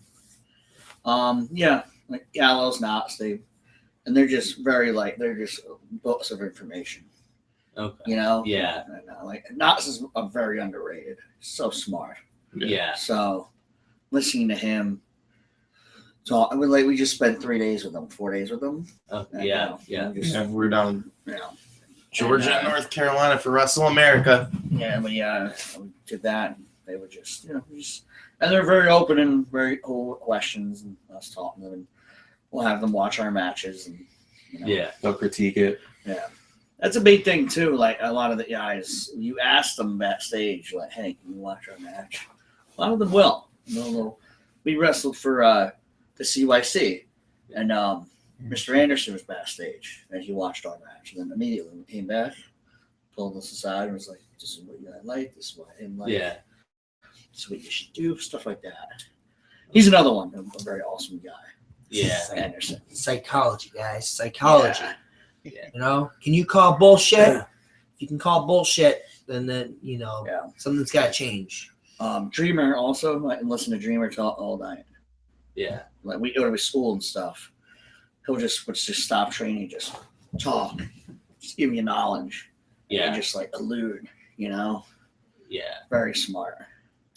Do you guys have like a realistic dream match? Like, ask a similar question. If there's anyone that you like, would a dream match for you is, if there's one person you could choose, or tag team. Is it WWE or anybody? New Day. New Day. Man, simple. No. New Day in a Hell in a Cell match. I don't know. 6-man tag. No, in a Hell of a Cell. Hell of a Cell. That's what? What? Trash bag wrestlers. Who's that? There's a lot of those. I don't know, really. Is it a single? Like, do you want? I mean, it can be single if you. For me, as the group, I would love to work New Day, and I don't know. You know what? Work Mantar. Oh my god! He wants to work, man. You blew that because I know I met Mantar, and we kind of blew. Were you with me for that? I was. We gave him a beer. We bought him a We were beer. very disrespectful to him, and then We went kind of like, no, we kind of just went, all right, beat it. And then I became like one of his biggest fans, and I was like, damn it. But yeah, realistic. Spotlight here. Just realistically speaking, like I don't tend to think of that stuff. Like obviously Very hard question. anyone would love to be the main event of whatever, WWE, but like I try to always be very grounded and being like, well, let me get to the point of getting an ROH or getting the opportunity with TNA or, being considered, talented by WWE, agents. Like that's where I said, like, what was it? You weren't around. There was a Jimmy Hart seminar for backbreakers. I was just thinking about that. In Scranton, Pennsylvania, ran by Justin Glory. Yep. Jimmy Hart ran a seminar, and we did matches and whatnot. But after that, they interviewed us and like what we wanted to accomplish and this and that. And, I'm not naming any names because I can't exactly remember who said it. Yeah, I do actually. But they interview you and they're like, "What do you want to accomplish? Like, what is your dream thing?" Kind of like you're asking, and like you'd have kids like, "I want to be in the WWE Hall of Fame." Yeah. Like, motherfucker, you haven't even had your first fucking match yet. I know what the back's going to. You know what I mean? Yeah, no, I get what you're saying. You haven't had their first match, and I'm like, I straight up was like, hey, be real. I just want to debut. I want to debut. I'm concentrating on debuting. Yeah. And luckily, I had a nice maybe debut. It is your butt. What? I said maybe this is burps. It is my burps. They're disgusting. Yeah, horrible. But, you know what I mean? Like, I try to be level-headed and grounded. Because you're going to, again, there's guys that are big fishes in small ponds who, have these aspirations and these expectations of, don't even go there, but of thinking they can take on the world, and then they get out there and they're like, they're not. You know what I mean? At the same time, there's guys that have egos like that, like they prove others wrong, and that's like pretty cool to see. We know people like that, and hey, more power to them. We're trying to fight the fight as well. Keep on keeping. But yeah, as far as dream things, I'd love to take on anybody who is considered good and who the general public likes. You know what I mean? Yeah. I could be a curtain jerker against anybody. I don't care. As long as I'm on TV, then you can go from there. You know what I mean? That's take small things and strive. It's probably our next goal is like getting on like a bigger TV. We've been on TV. Like we were on TV with Wrestle America. We're on TV with PPW. WXW. Certain companies though that aren't up there, that they're just regular promotions that do TV. Like they try to go based off like WWE, like 5 minutes and work the cameras, and that's it. You can't do this, you can't do that. So like, there's a very small story within the match. Yeah. Again, that's the whole point of a match, is to tell a story and the psychology behind it. Yeah, you guys know because you know everything. You know what I mean? Yeah. But it's difficult when it's like 5 minutes, and your one match you had was like your debut or one or the other, or your second or third match in. He had this tag team match, and it was supposed to be like 8 to 10 minutes, and I was like coaching from a distance from Virginia on the phone, like telling him, like trying to help him out. And he's like, "Oh my God, our match got cut down to 5 minutes." I'm like, "Fucking perfect." I was like, because you don't need any of that other bullshit, And like, if you see something that's not, again, I go back to organic. Like you'll know when you watch it, you're like, something was just off with that move, like going into that move, that transition. Yeah. You know what I mean? Like, there was too much bullshit just to do this. You know what I mean? Like, or steps, or just like you see the Fred Flintstone fucking feet, go like the stutter step, like cut half that shit out, like the 5 minute match, and I was just like, this doesn't make sense, that doesn't make sense. Like, why are you going to this? Just in a real fight. Yeah. Debate me here, DJ. In a real fight, what am I gonna do? If I get you down, I'm gonna fucking pin you, or I'm gonna make you tap, like what do you call it? UFC. You know what I mean? You got to make it look like a fucking. I'm gonna suspend your disbelief for that moment. Momentarily, I'm gonna suspend your disbelief and make you again think that it's fucking real. You know what I mean? There's guys that are brutal with it, like Dean Ambrose. He's like a brawler. You know what Yeah. I mean? Well, you have your showman guys that do your high spots, but again, like, what's this? Like, all these things that escalate in other areas, the true meaning is like, it's supposed to look like a fight. You know what I mean? I punch you, or I give you a move, and you go down on your back. I pick you back up. What the fuck are you doing getting back up? Yeah. What's the objective of the match? I'm going to pin you to win. Yep. I knock you down on your fucking back. Guess what? I'm going to pin your ass. Yeah. And the ref's like, what's the finish? And like, you fucking just counted 3 of you. You make this motherfucker kick out. Yeah. I'm always kick out at 1, so I'm a dick. For all those of you watching, 1 count. And I dispute the refs. I'm like, no, that was 1. After I kicked out. Oh, wait, my head hurts. Sorry. You know, talking a little bit about, just shows being organic. And I know this is, all the promoters and, the promotion's decision, whether they want to have guys that can, talk on the mic and wrestle. Do you guys think it's more important to have wrestling skills? Because I feel like we've had a discussion with this with WWE. They want all their guys to be able to talk on the mic and wrestle. Where, I feel like back, the 90s, you had guys who didn't necessarily have the great mic skills. You had, the Ken Shamrocks, the guys like that who were great in the ring. They didn't need necessarily. Come on, Ken. You can form a sentence. DX and But those guys also never really. They weren't at the top. Like the guys who were at the top had the mic skills also. Yeah. Guys like Rock, that's why they were there. Shawn Michaels, Austin. Yeah. That's why they were there. Yeah. I think it's very important. Yeah. And then you have guys like Hogan, who wasn't the best in-ring guy, but his promos and him on the mic, that's what made him a star. And Ultimate Warrior. And that Warrior, yeah. Yeah. But then you have guys like Macho Man, who was also really good in the ring and had awesome promo skills. But I think you need that. If you have no promo skills, you're dead in the water. You know what, though? There's a way going about it. If your strengths are really high in the category of like mic skills and not so much your in-ring ability, you're going to highlight more of the mic skills and focus maybe like, okay, the honky tonk man. In real life, he's the biggest dickhead. You know what I mean? I just had to put that out there. He's a cocksucker. I say that with a smile on my face. He's a genius at selling his merch. Yeah. But anyway, let's be real. Come on. Did you ever watch the Honky Tonk Man? No, you didn't. But neither have I until recent. No, but I don't think the Honky Tonk Man was really that good.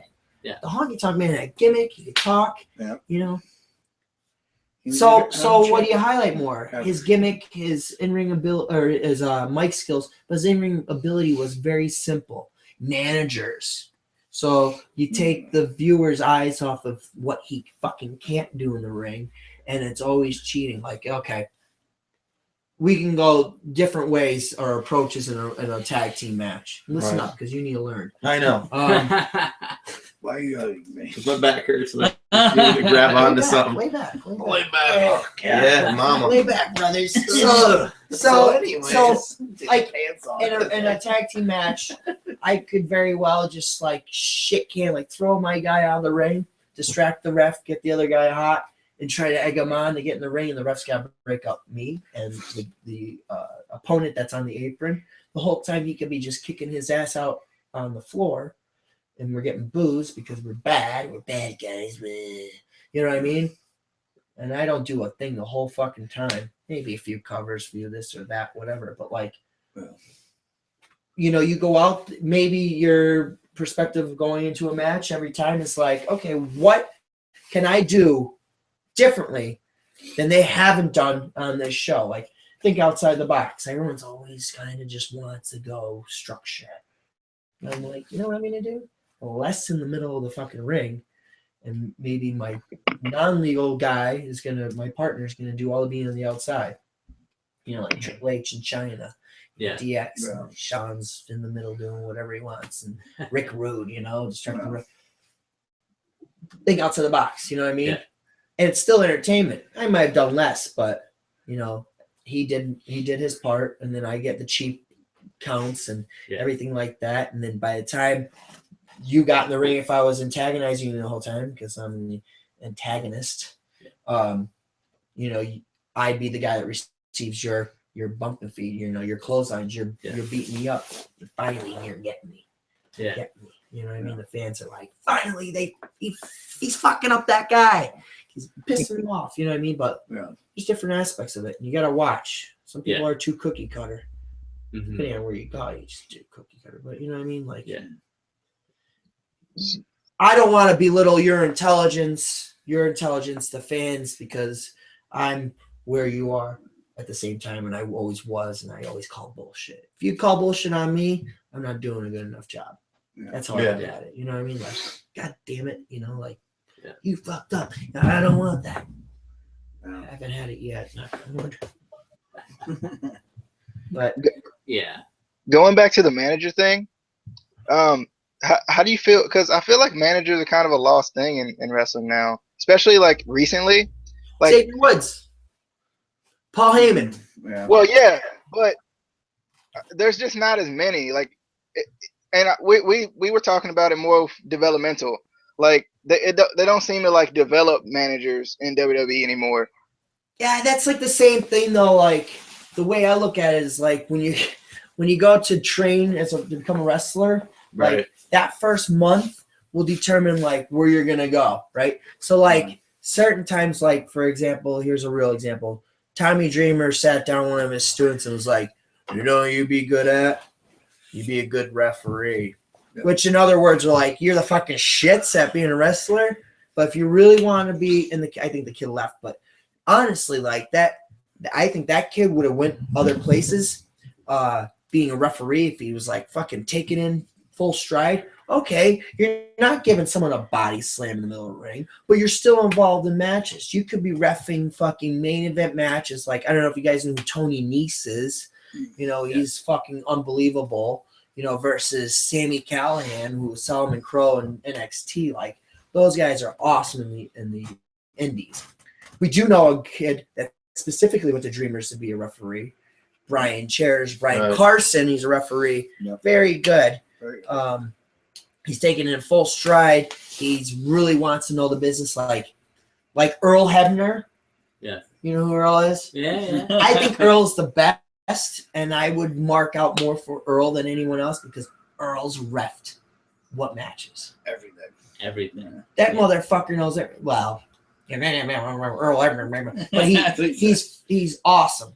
And it's like you want to pick his brain, and he'll be a referee that will be in the ring with you, and he could guide you through a match. Yeah, he'd be like, you know, work up slow, you know, you got time, blah, blah, blah, blah, blah, you know, we're going to hit this and do this and get to the double down, you know, he'll call spots and you're like, holy fuck, girl, you know, that's awesome. You know, if you get lost. And sometimes you get lost, you get overwhelmed, and then you're like, oh shit, where do I go from here? What were we going to do? Wait, what? Huh? But taking on other roles. So like managers, I'm going to get to your thing about managers. Like nobody goes to become training schools to be a manager. It's something that's kind of like, hey, you finally realize you're not good at being the actual performer, or if your days are numbered as being a performer, there's an alternative to being a manager. You know what I mean? Like if my days were cut short that I wasn't able to wrestle in the ring, but I was still able to do something, like if I got injured, but I wasn't like, God forbid, like really a down and out, I'd consider being a referee, because even though I might have a look, I'm really not the biggest guy. Yeah. So like I can easily become a referee. You know what I mean? Like guys like stand against Mike Knox or Bram or Luke Gallows or Kennedy. I'm just I'm smaller against the big guys, but like Kennedy, I'm just a little bit smaller, but I'm not as big. You know what I mean? Yeah. Take my shirt off, I have the aesthetics and whatnot, but referees don't ref with their shirt off. So like I can easily blend in. I kind of have a normal, you know, like I take myself serious as far as in reality, as far as a real job. I don't want to have all these tattoos and long hair and all that shit. But if you're a referee, cut your hair. Yeah. Yeah, who does that? Davey Crockett? Oh, yeah. Stone, right? Dave Stone. Cut your hair, man. Cut your hair. But manage, yeah. Well, I don't want to leave DJ hanging, but managers, it's kind of like you have to be willing to do it and take it full stride. Like, if you want to go somewhere reputable. If you don't, get out there as much as possible. Go to seminars. Try to get yourself to other schools, and just befriend a lot of people, and just make connections in the business. And you can go from there. I believe you can go anywhere, like any kind of school, if it's reputable or not, but it's up to you to really broaden your horizons after it and go somewhere else. Like, I think the facility of Backbreakers is equipped very well. He's got everything there that it's you have to take full advantage of it. And then after there, it's up to you. Like, you can't stop training, basically what we're saying. Yeah. Like, you got to keep trying to find other schools, keep trying to take seminars all the time. So, DJ, is there any other questions maybe I didn't answer, or any of us answer about? As far as establishing connections, how'd you guys go about, like, more so your first one? Because I know they start to build after a certain period in time. But how'd you establish, like, your first connection to get you into a business that's pretty popular, pretty big? Well, JK here does customs, where that's a joke. Please do not look for that. Look him up, Johnny Moran. He's the Irish cowboy. He bear hugs other men in oil, and that's all I do. And that's what we do for a living. He gropes them. There's good money in that. I do not do customs. But as far Don't look for it, because you're not going to find it. I mean, as far as connections go, and like really allowing them to expand, it's kind of like anything. Like, you come up to us and you do this podcast, and we're somewhere at the same time as you are. You know what I mean? It's just where you are at that time. You know what I mean? Someone sees you, and you something drew you guys into what we do. Yeah. Whether it was actually knowing me, or the actual gimmick, or the fact of wrestlers that are in the area, or you know what I mean? Like, there's so many factors involved. It's unpredictable, but it's usually something that catches their eye, and it's like, hey, I'm from such and such place, Coal Region Wrestling, CRW. Yeah. I'm making all these inside jokes, but if you're from a different fed or different promotion, or somewhere that you're at another show and you're like, hey, I want to talk to you more, or hey, we became friends with someone in the back as far as another wrestler. Hey, I train at this school. Why don't you come over?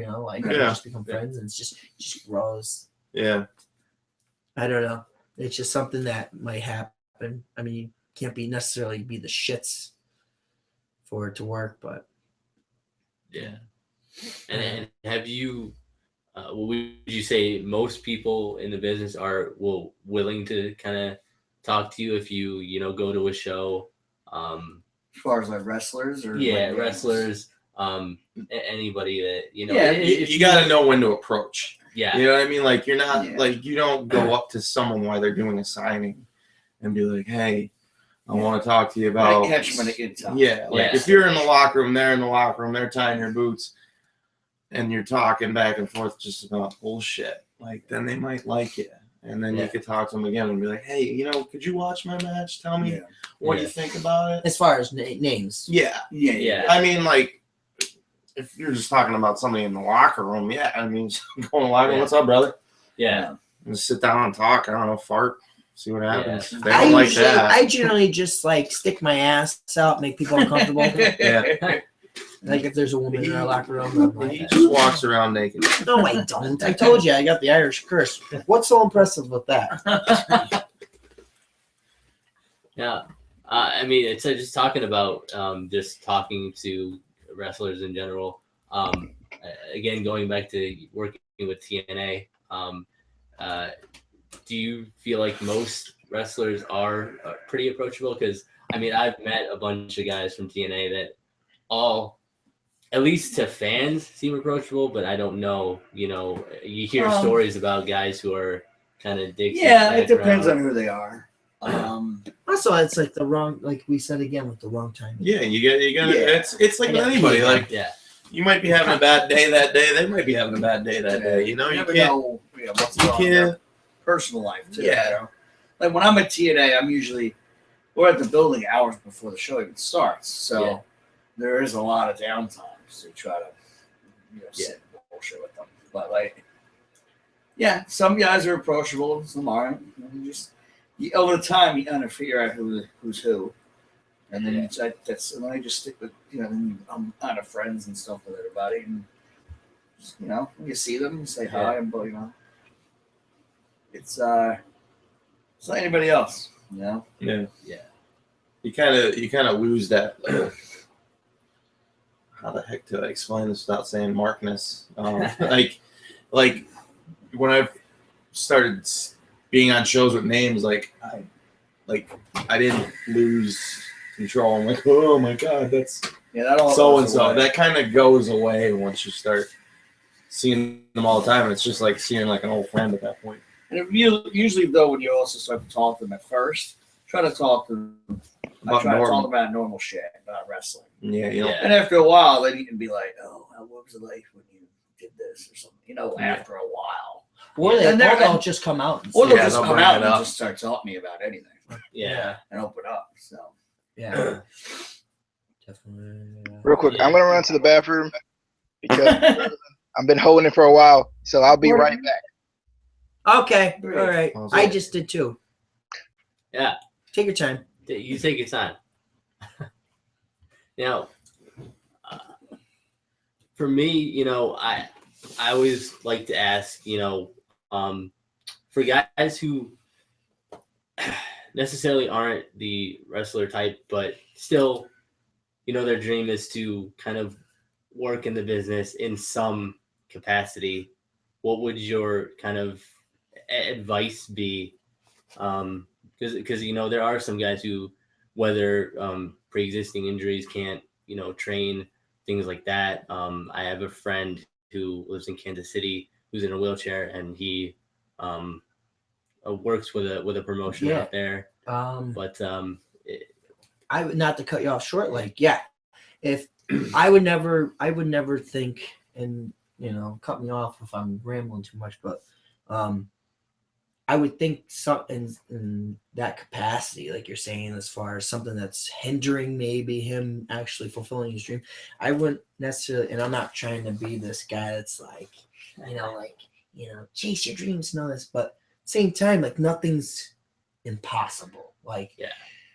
If you went to a school, you're like, hey, and that's just another. I would take, if I was a trainer, I'd be like, there's another challenge that I have to overcome and make this happen.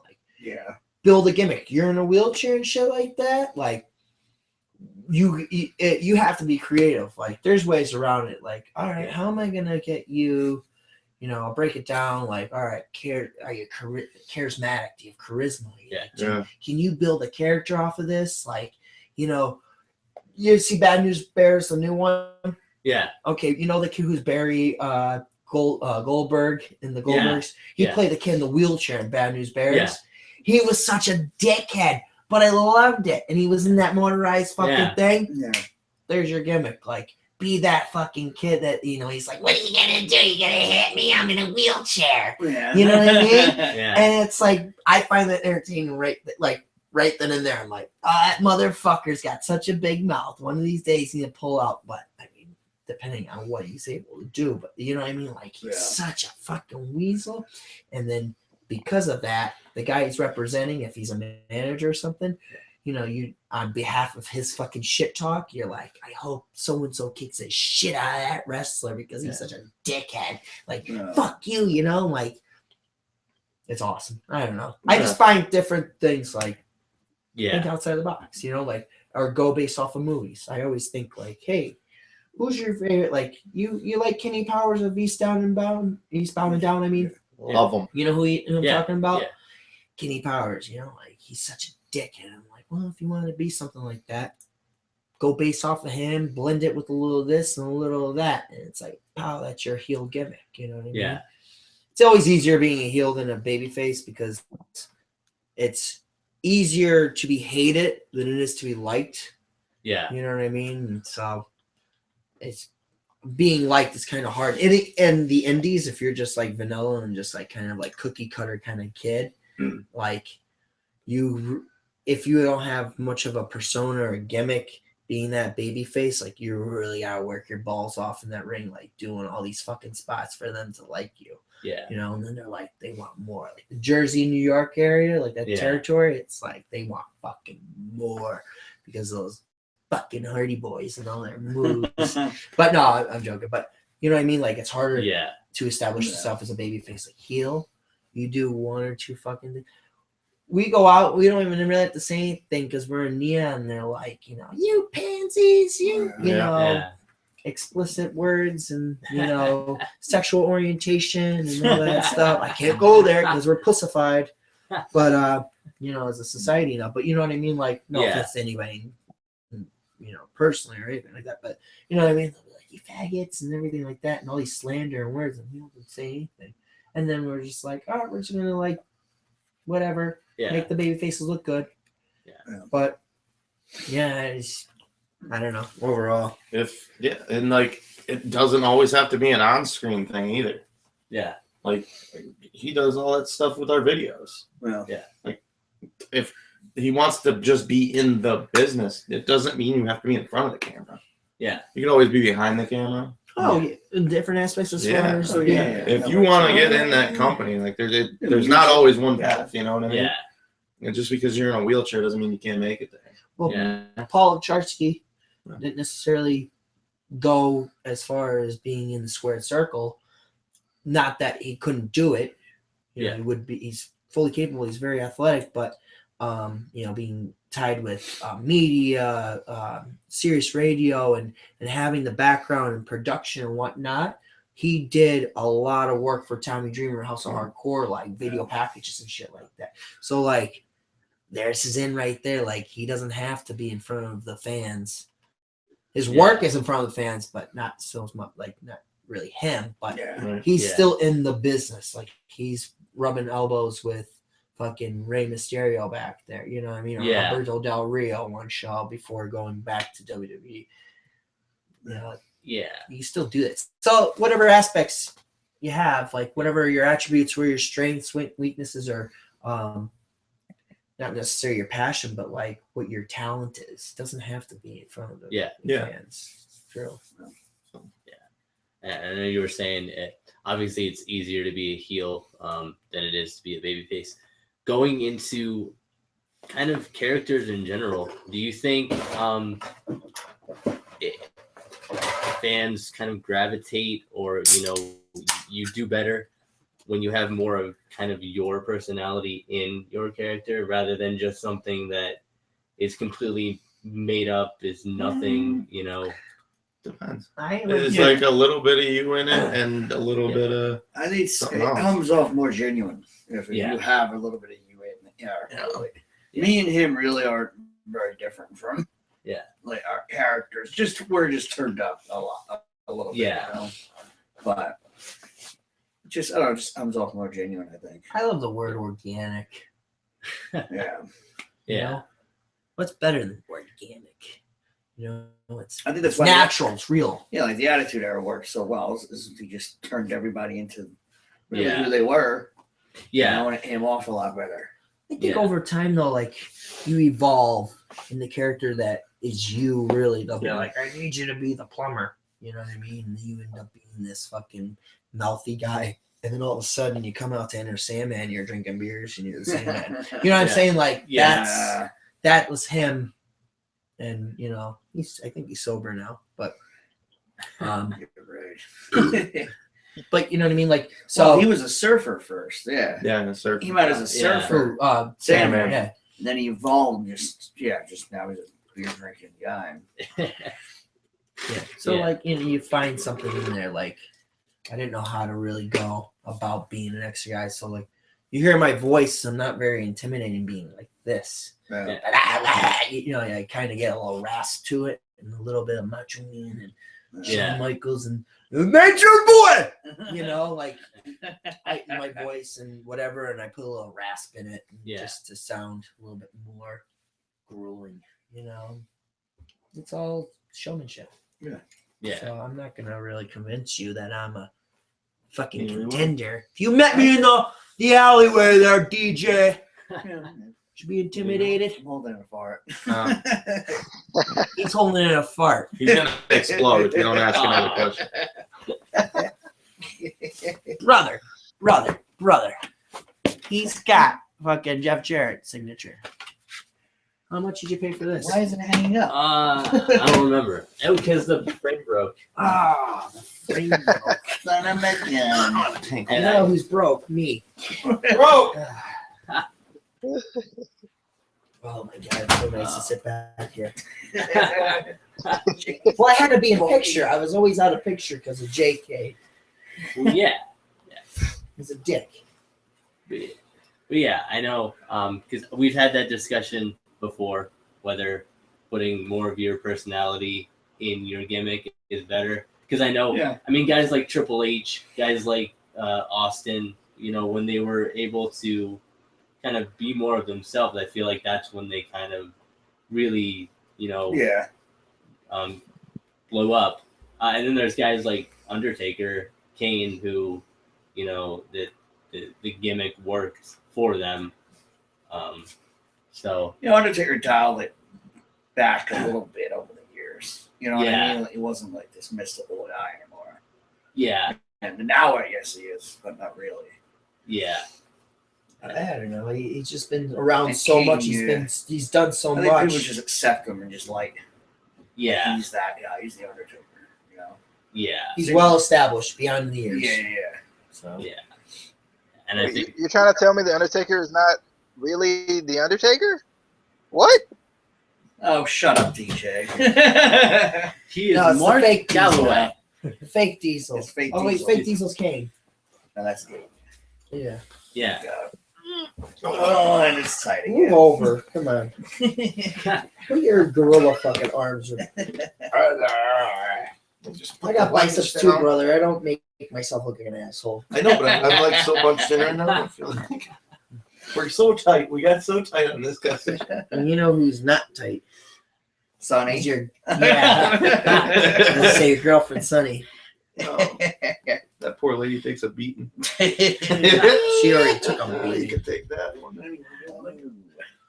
Yeah. What else? What else? What else we got? Speaking, not necessarily of Sunny, I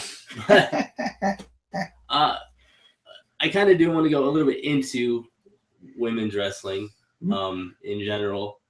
Do you guys think it's kind of more better in the indies rather than because WWE kind of makes their women divas, and it's, you know, still kind of, you know, pink and prissy, and you know what though? NXT though. I think in Yeah. NXT they do Yeah. it. They do it right. I mean, Other places, Florida. What were you gonna say? I mean, they're on the main roster now, though, too. Like Sasha Wow. Banks and yeah, Charlotte Because the other ones and can't Becky do it. Lynch. Yeah. But they're on the main roster now. I mean, I think they're going to bring Bailey up eventually. Right? But, I mean, you got to keep some people down there, too. You got to realize that. Like, they can't pull up everybody and just change it overnight. Mick Foley Yeah. loves women's wrestling. Yes, he does. Loves He's a pervert. it. But I you know what though? Again, like the guys, like you have your entertainers and you have your actual wrestlers. Are you frozen? he might be. DJ, you frozen over there. Yep. DJ! DJ. Man, he's fucking in Did we awe. time out here? DJ. Are we still on? We're we still are. on. We're still live. Still We're alive. live, baby. Johnny, we're coming for you, baby. Yeah. Is there any more? Yeah, beer? he'll Yeah. come back. So what were you talking about? Well, so the women, it's just like the bodybuilding guys versus your swimsuit models that come in and just a pretty face. You know what I mean? Yeah. Same thing. Yeah. It's just not very well put together with the women's, and they're trying to. You know what I mean? Just remember, at one point it was like Sable versus Jacqueline. Yeah. Didn't Sable powerbomb Mark Merrill? Yeah. Yeah. Yeah. Was that at WrestleMania or no? No, I think that was on a Raw. A Raw?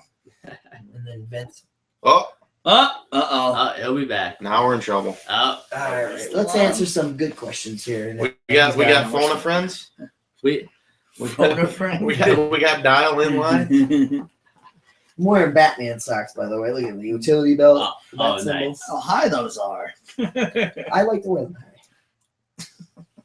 What kind of shoes are these? I like these. They're like a saddle shoe. I They're know, beat but up. they got good soles. Yeah, Saddle they're shoes like are rough they're as shit. better soles than my wrestling boots. I know.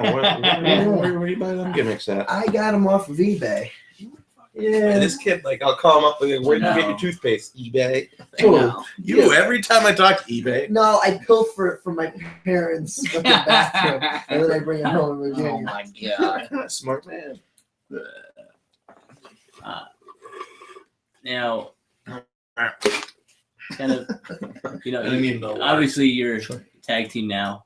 Were you always tag team fans? Was that something you always were into, or was that just kind of something that? There he is. Oh, he's much closer now. Since a promotion, maybe needed it, it just came up, or were you always, Me personally, I've always been a huge tag team fan. Like, I loved the Brain Busters when I was a kid, which was weird because they were heels. Loved the Brain Busters. Shut up. Wait, you hate Tully Blanchard and Arn Anderson? What's wrong with you? You're talking about Tony's daughter. Nope, he's out again. he's going back on us. kinda crazy. I think. Oh, It's gonna be on. What's Are that? are you there? Can you hear? Yeah. I can hear you. I can see you. I'm back. Why don't you grab a beer and fucking relax, man? I gotta wear a Speedo next week next to you, and you have a 6-pack eating fucking McDonald's and fucking pizza. So I haven't been eating McDonald's. I had wings Wednesday night. Ooh, from what establishment? Zaleski's Clubhouse. Wing night. Yeah, brother. Highly recommend that if you're in Scranton. Is he back up and running? Yeah, there he is. All right. There we go. He's good. Okay. He's back. I don't know. I really wasn't a big fan of tag team wrestling when I was younger. No. Okay. There's always the Rockers too. They were a great tag team. Yeah. I growing up, wasn't yeah, even like really, Legion of Doom and shit. but they really didn't like turn me onto the scene. No, I mean singles wrestling obviously was like Yeah. what kept me interested, but I was also a huge tag team fan when I was a kid. Legion of Doom. Legion of Doom, I like the Outlaws. Outlaws. are good. Remember when Austin and Taker were tag team champions? And fucking Taker would not give Austin that belt. What a dick. That was great. It was great. So But Butch, Kane and Mankind were a tag team too. but remember That's when when? they used to just pair all the Wait. main eventers up. Yeah. Remember at Highway to Hell, SummerSlam '98, when Kane came out of the dumpster when Mankind just faced the Outlaws by himself, yeah. and then he got the sledgehammer. He's like, Just smashed them with it. yeah, what a dick. And then he was in cahoots with Taker. Yeah, so mad. Are you frozen again? No, No, he's And there. he's touching himself. It's there. Hey, You, DJ. You touching Hand yourself? check. Hand check. Let me see Hand your check. hands. Come on. Hand check. Thank All right. He's doing the dirty jerk, DJ. Stuff for you Dirty again? jerk, Okay. DJ. What's up, Yeah. DJ? Why were you frozen before? Because his internet sucks. Look at it. Is He's that frozen dial-up? again. He's frozen again. yeah, What? What? my internet hates me no matter where I go. You know, You have it's just dial- what it is. AOL? You have one of those AOL CDs, 7 free hours? No, well, It's I have like the with the CenturyLink WWF at magazine. home, Yes, and then I tried to move somewhere else. WWF magazine. Now, going to kind of more wrestling in the past, I'll say 10, 15 years, especially on the big end of WWE, TNA. Are you guys more of the traditional? Do you like more of the traditional matches? You know, the singles matches, the triple threats, or do you like the more gimmicky, TLC matches? No, I like traditional. Oh. It's fun to watch the gimmicky ones every once in a while, but some of the best matches ever were just traditional wrestling matches. I think it's easier to have something, an objective in the match, as far as a ladder match or cage match or tables match or whatever the fuck match, a dollhouse match. Yup, a pie strap match. There's just something easier to do with that, because that component itself takes up most of the match, like that theme. But if you had like a base match, so then again, like Michael Jordan wrestling, Shawn Michaels. So WrestleMania is that he's lost, even though he's Mr. WrestleMania. Ric Flair, that was an alright one. But then you had he went against Cena prior to that. Cena's not really, his in-ring work's not as good as Shawn Michaels. Shawn Michaels polished and made him look great. Yeah. There was a story built up. They told the story within that match. Nothing outside of that match was interfered as far as weapons and shit like that. Shawn versus Taker 1 and 2, they told that story, and it was it took away from the main event the first year they had against Taker, Shawn and Taker. What was it, Orton and Triple H? Yeah. And everyone's like, snooze, Yeah. and then the next year they're like, well, Shawn's retiring, and they put it on at last, the main event, even though you knew Shawn was retiring. Yeah. But during that whole match, you suspended your disbelief, and you're like, man, for a second you're probably like, oh man, I think Shawn's gonna fucking beat him. I think he's gonna beat him. They always had you. When they can rope you in, they got you. Yeah. And it wasn't through a ladder match or tables or chairs or cage, Hell in a Cell. It was your genuine, your basic match. Yeah. You know what I mean? That's the art. That's right there. They told a story and everything like that. Besides Shawn and Flair, I'm sorry, I love you. But besides that, whatever. He was able to tell a very good story. And that's what the objective. How you can have high spots and do whatever you want. I don't care, whatever. But if you're not going to make sense of this match and tell an actual story, forget it. And even a regular match, if again, I go back to what's the business of this match? Why am I doing this? What's the payoff? You know what I mean? Does it make sense in the long run? Oh, you're just going to reboot this at the end because in the end of this match, it makes no sense. And then next week we go here next month. What's the business? So, the manager's always going to interfere in your match. Okay, so I'm going to highlight this manager as much as possible. Manager past couple months has been being able to jump off the top rope. If it's a female manager, jump off the top post to the outside on everybody. And then they have the CCW, holy shit chant, right? Yeah. Okay, well, I'm going to blue ball this girl the entire match. I'll fight my guys, but anytime the opportunity I get, she tries to interfere, I'll fucking accidentally hit her off the ropes and send her flying into the barrier. Oops. You know what I mean? And then each time I get something a little bit more on her, the fans are like, you're such a dickhead. And then the payoff. Yeah. What's the payoff? We do our stupid shit to the outside, and I blue ball her the whole time, and she still got off to the top. Yeah. You know what I mean? Boom. Kind of tease the fans, but then they didn't give them what they want. You know what I mean? But you'll see something don't ever let the fans depict, or don't always let them tell you what you should do. You know what I mean? Right. Kind of deal. But that's how I like the business of the match and everything like that, and what makes sense. And high spots or the story. So that's the story within the match. Yeah. I evolved the match around that build up.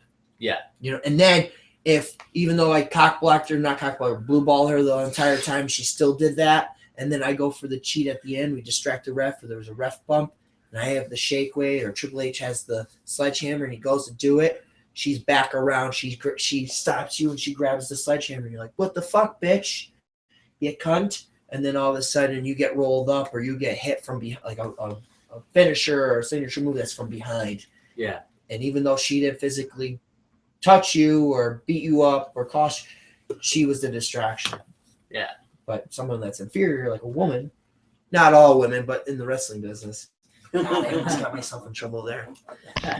But being smaller, she shouldn't be able to do something like that. But she's like China with biceps and shit. Yeah, blow that shit. But she went ahead to try to do something, distract me. Like, what the fuck you doing, bitch? And then it was I gave up my ground. What does Jim Miller say? Footing. Oh, it's feeding. Feeding. Supposed to say footing. But if Batman Begins, Liam Neeson is like, what's the biggest challenge? Is like, I forget the term, but it's like, don't ever give up, like your awareness to the surroundings and shit like that. Yeah. And when you do, that's when it happens. And then I turn around and I'm exposing myself. Boom! I get the pen. So it turned on me, flopped on me. Yeah. I slipped on the banana peel. Yeah. Or a roll up, which is DJ's favorite end to a match ever. He loves roll ups, but I like fruit roll-ups. Fruit roll up. Yeah, talking a little bit again about just making sense in matches, storylines, things like that. Do you think with pay-per-views anyway? One, do you think there's too many a year with things like WWE where there's a pay-per-view every month? Also, do you think that the gimmicky pay-per-views like TLC, Hell in a Cell should be replaced with maybe pay-per-views that make sense in the storyline? Like No Way Out, Unforgiven. I feel like back in the day, storylines kind of made sense with the pay-per-views. Yeah. No Way Out. Or Rock Bottom. Remember that? Yeah. Rock Bottom. Yeah, Stridex presents Rock Bottom. Did it? And then wait, was that the pay-per-view after when Mick Foley was supposedly going to be the corporate champ and they fucked him over and then they gave The Rock the push? Mm-hmm. And The Rock had his own pay-per-view. It was. And The Rock got his own show. Yeah. SmackDown. He did. His own show. I like them apples. What are you smirking? Ask a fucking question. A question. Yeah, that has a question mark at the end of a sentence. Well, technically, wouldn't a question said in that fashion be a question? Don't question me. I think I just got you. I think. How do you guys? Okay, The question speaking mark of at the end roll of ups, that. speaking of roll ups, Yeah. how do you guys feel about roll up finishes? Because I hate them. It depends on the business of the match, brother. That is true. It does depend, Quick but match. like, Say I'm the underdog, and I keep doing this and keep doing that, and whatever, so on and so forth. I don't know what the scenario would be, but if an underdog babyface, I would only think of that. Right. But if the match itself and I'm a heel and I go for tights and it's short lived, I mean, there's different ways you can look at it. You would think promoters and bookers in the indie scene would have ideas for matches. They don't. They're like, just do what you want to do. And then we're like, oh, good. We're just going to go into business for ourselves. Guess what? We're not bumping. Yeah. Thanks, Glacier. But, you know what I mean? Like, it all depends. You can have – it depends on the buildup. And, like, certain times, like, I think myself, like, as far as being in the business 3 years now, like, and I said earlier – when you think you know, you don't fucking know. Yeah. And then, you know what I mean? Like, so that approach, I'd be like, okay, how can I make that roll up like super special and get a good response from it? Like, you have to have a good build up. But that just then goes to show like what your experience is, what your knowledge, or like where have you been? Like, Yeah. sometimes those kind of matches, and if you don't know and you talk to them, like, I have a pretty good idea of how to go about it, but really I don't have all that it takes to like really make it get that actual response. I can kind of flirt with that idea and people are like, I kind of get your idea, but I don't know if it's there yet. You know what I mean? And it depends on who I'm going against. If it's an actual vet, and they're like, well, no, this is actually like there's too much fucking. That was too much fluff. Like you're doing too much of this and too much of that. Like, just I'm telling you, like time and time again, you hit this spot and do this and do that, you'll get the response you want. You know, or it's like even thinking like you think you know, but you don't, and you're thinking of all these fucking things to do, and then a vet would be like, "Why don't you just do this?" And you sit back and you're like, mind is blown. Yeah. It's so simple. The fuck was I thinking? I swear to God. Yeah. It's like KISS method. Keep it simple, stupid. And you're like, I was dancing around this whole fucking stupid spot. I could have just took a knife and stabbed the guy. You know? Why am I like dancing around like Beat It? You know the music video? Yeah. Yeah. Yeah. Look at I'm spilling my shit because I'm getting hot, brother. But yeah. Still really. Yeah. Did I answer Never your question still do. or am I just rambling? Yeah, you got it. You got it. Oh, yeah. I'm glad you sided with me. All right, DJ, do you have any other questions, any thoughts? No, not any questions. It's been fun though. I've enjoyed it. You know, maybe we can get you guys on again because I enjoyed kind of just talking it out. You know. What do you do? You're just looking I through. did. Oh, Send 'em man. the- Well, thanks for having us on. Yeah, appreciate it. Are you telling us to hit the bricks? Yeah, We're not telling you to hit the brakes, but Yeah, you are. you can't stay here. All right, guys. With the end there, that roll up, I think the match is over. You know, DJ didn't like it, but you know he can deal with it. I think DJ gave us a fucking roll up. All right. For guys who maybe want to check you guys out, where can they check you guys out? Plug us. Oh, Yeah. well, you can check us out on Facebook at facebook.com/theexerguys. Also on YouTube at youtube.com/theexerguysbro. Or we're on Twitter at theexerguys. That's all of them, right? And Instagram is our own shit. Instagram, we have our own personal Yeah, Instagram. on You can person. find us on there. We all. Yeah. Smells great. You farted yet? Yes. He did. Son of a bitch.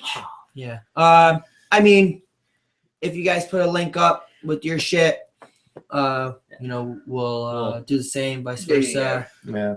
Yeah, Brother, we'll definitely scratch put my that. back, I'll scratch your back. My Yeah. balls are on my back. You know. So, Yeah, we'll scratch backs and balls and whatever. But all right, guys, that has been our extravaganza for the kickoff of 2016. Hopefully, we have some good stuff coming up. The rest of 2016, we're gonna try to get as many more guys as we can. We've been trying to talk to a bunch of people. Hopefully, we'll get more talent in. Other fans, anybody really, because we'll have anybody on the show. Justin? Except Justin. Rabbit? Unless he who Justin Glory? Justin. Justin is a guy who he tries to get in the Instant Classic Wrestling podcast, and we let him in sometimes, but no. And who else did you mention? Rabbit, your boy. Oh, Rabid, who says that everyone botches everything except in TNA. All right. Yeah. I botch a lot. Botch. I sometimes do it on purpose. Whoa. That got real personal. All right. All right. Anyways. But keep up with the podcast. Keep up with the Extra Guys, and we will see you. DJ likes it. He's ready for it. On the flippity dippity. That's right. I'm M3. I'm JP. I'm Johnny. And that's KC. And And I'm we are, DJ. except for him, DJ. except DJ. Hey. We're the Exerguys. Yes. Out.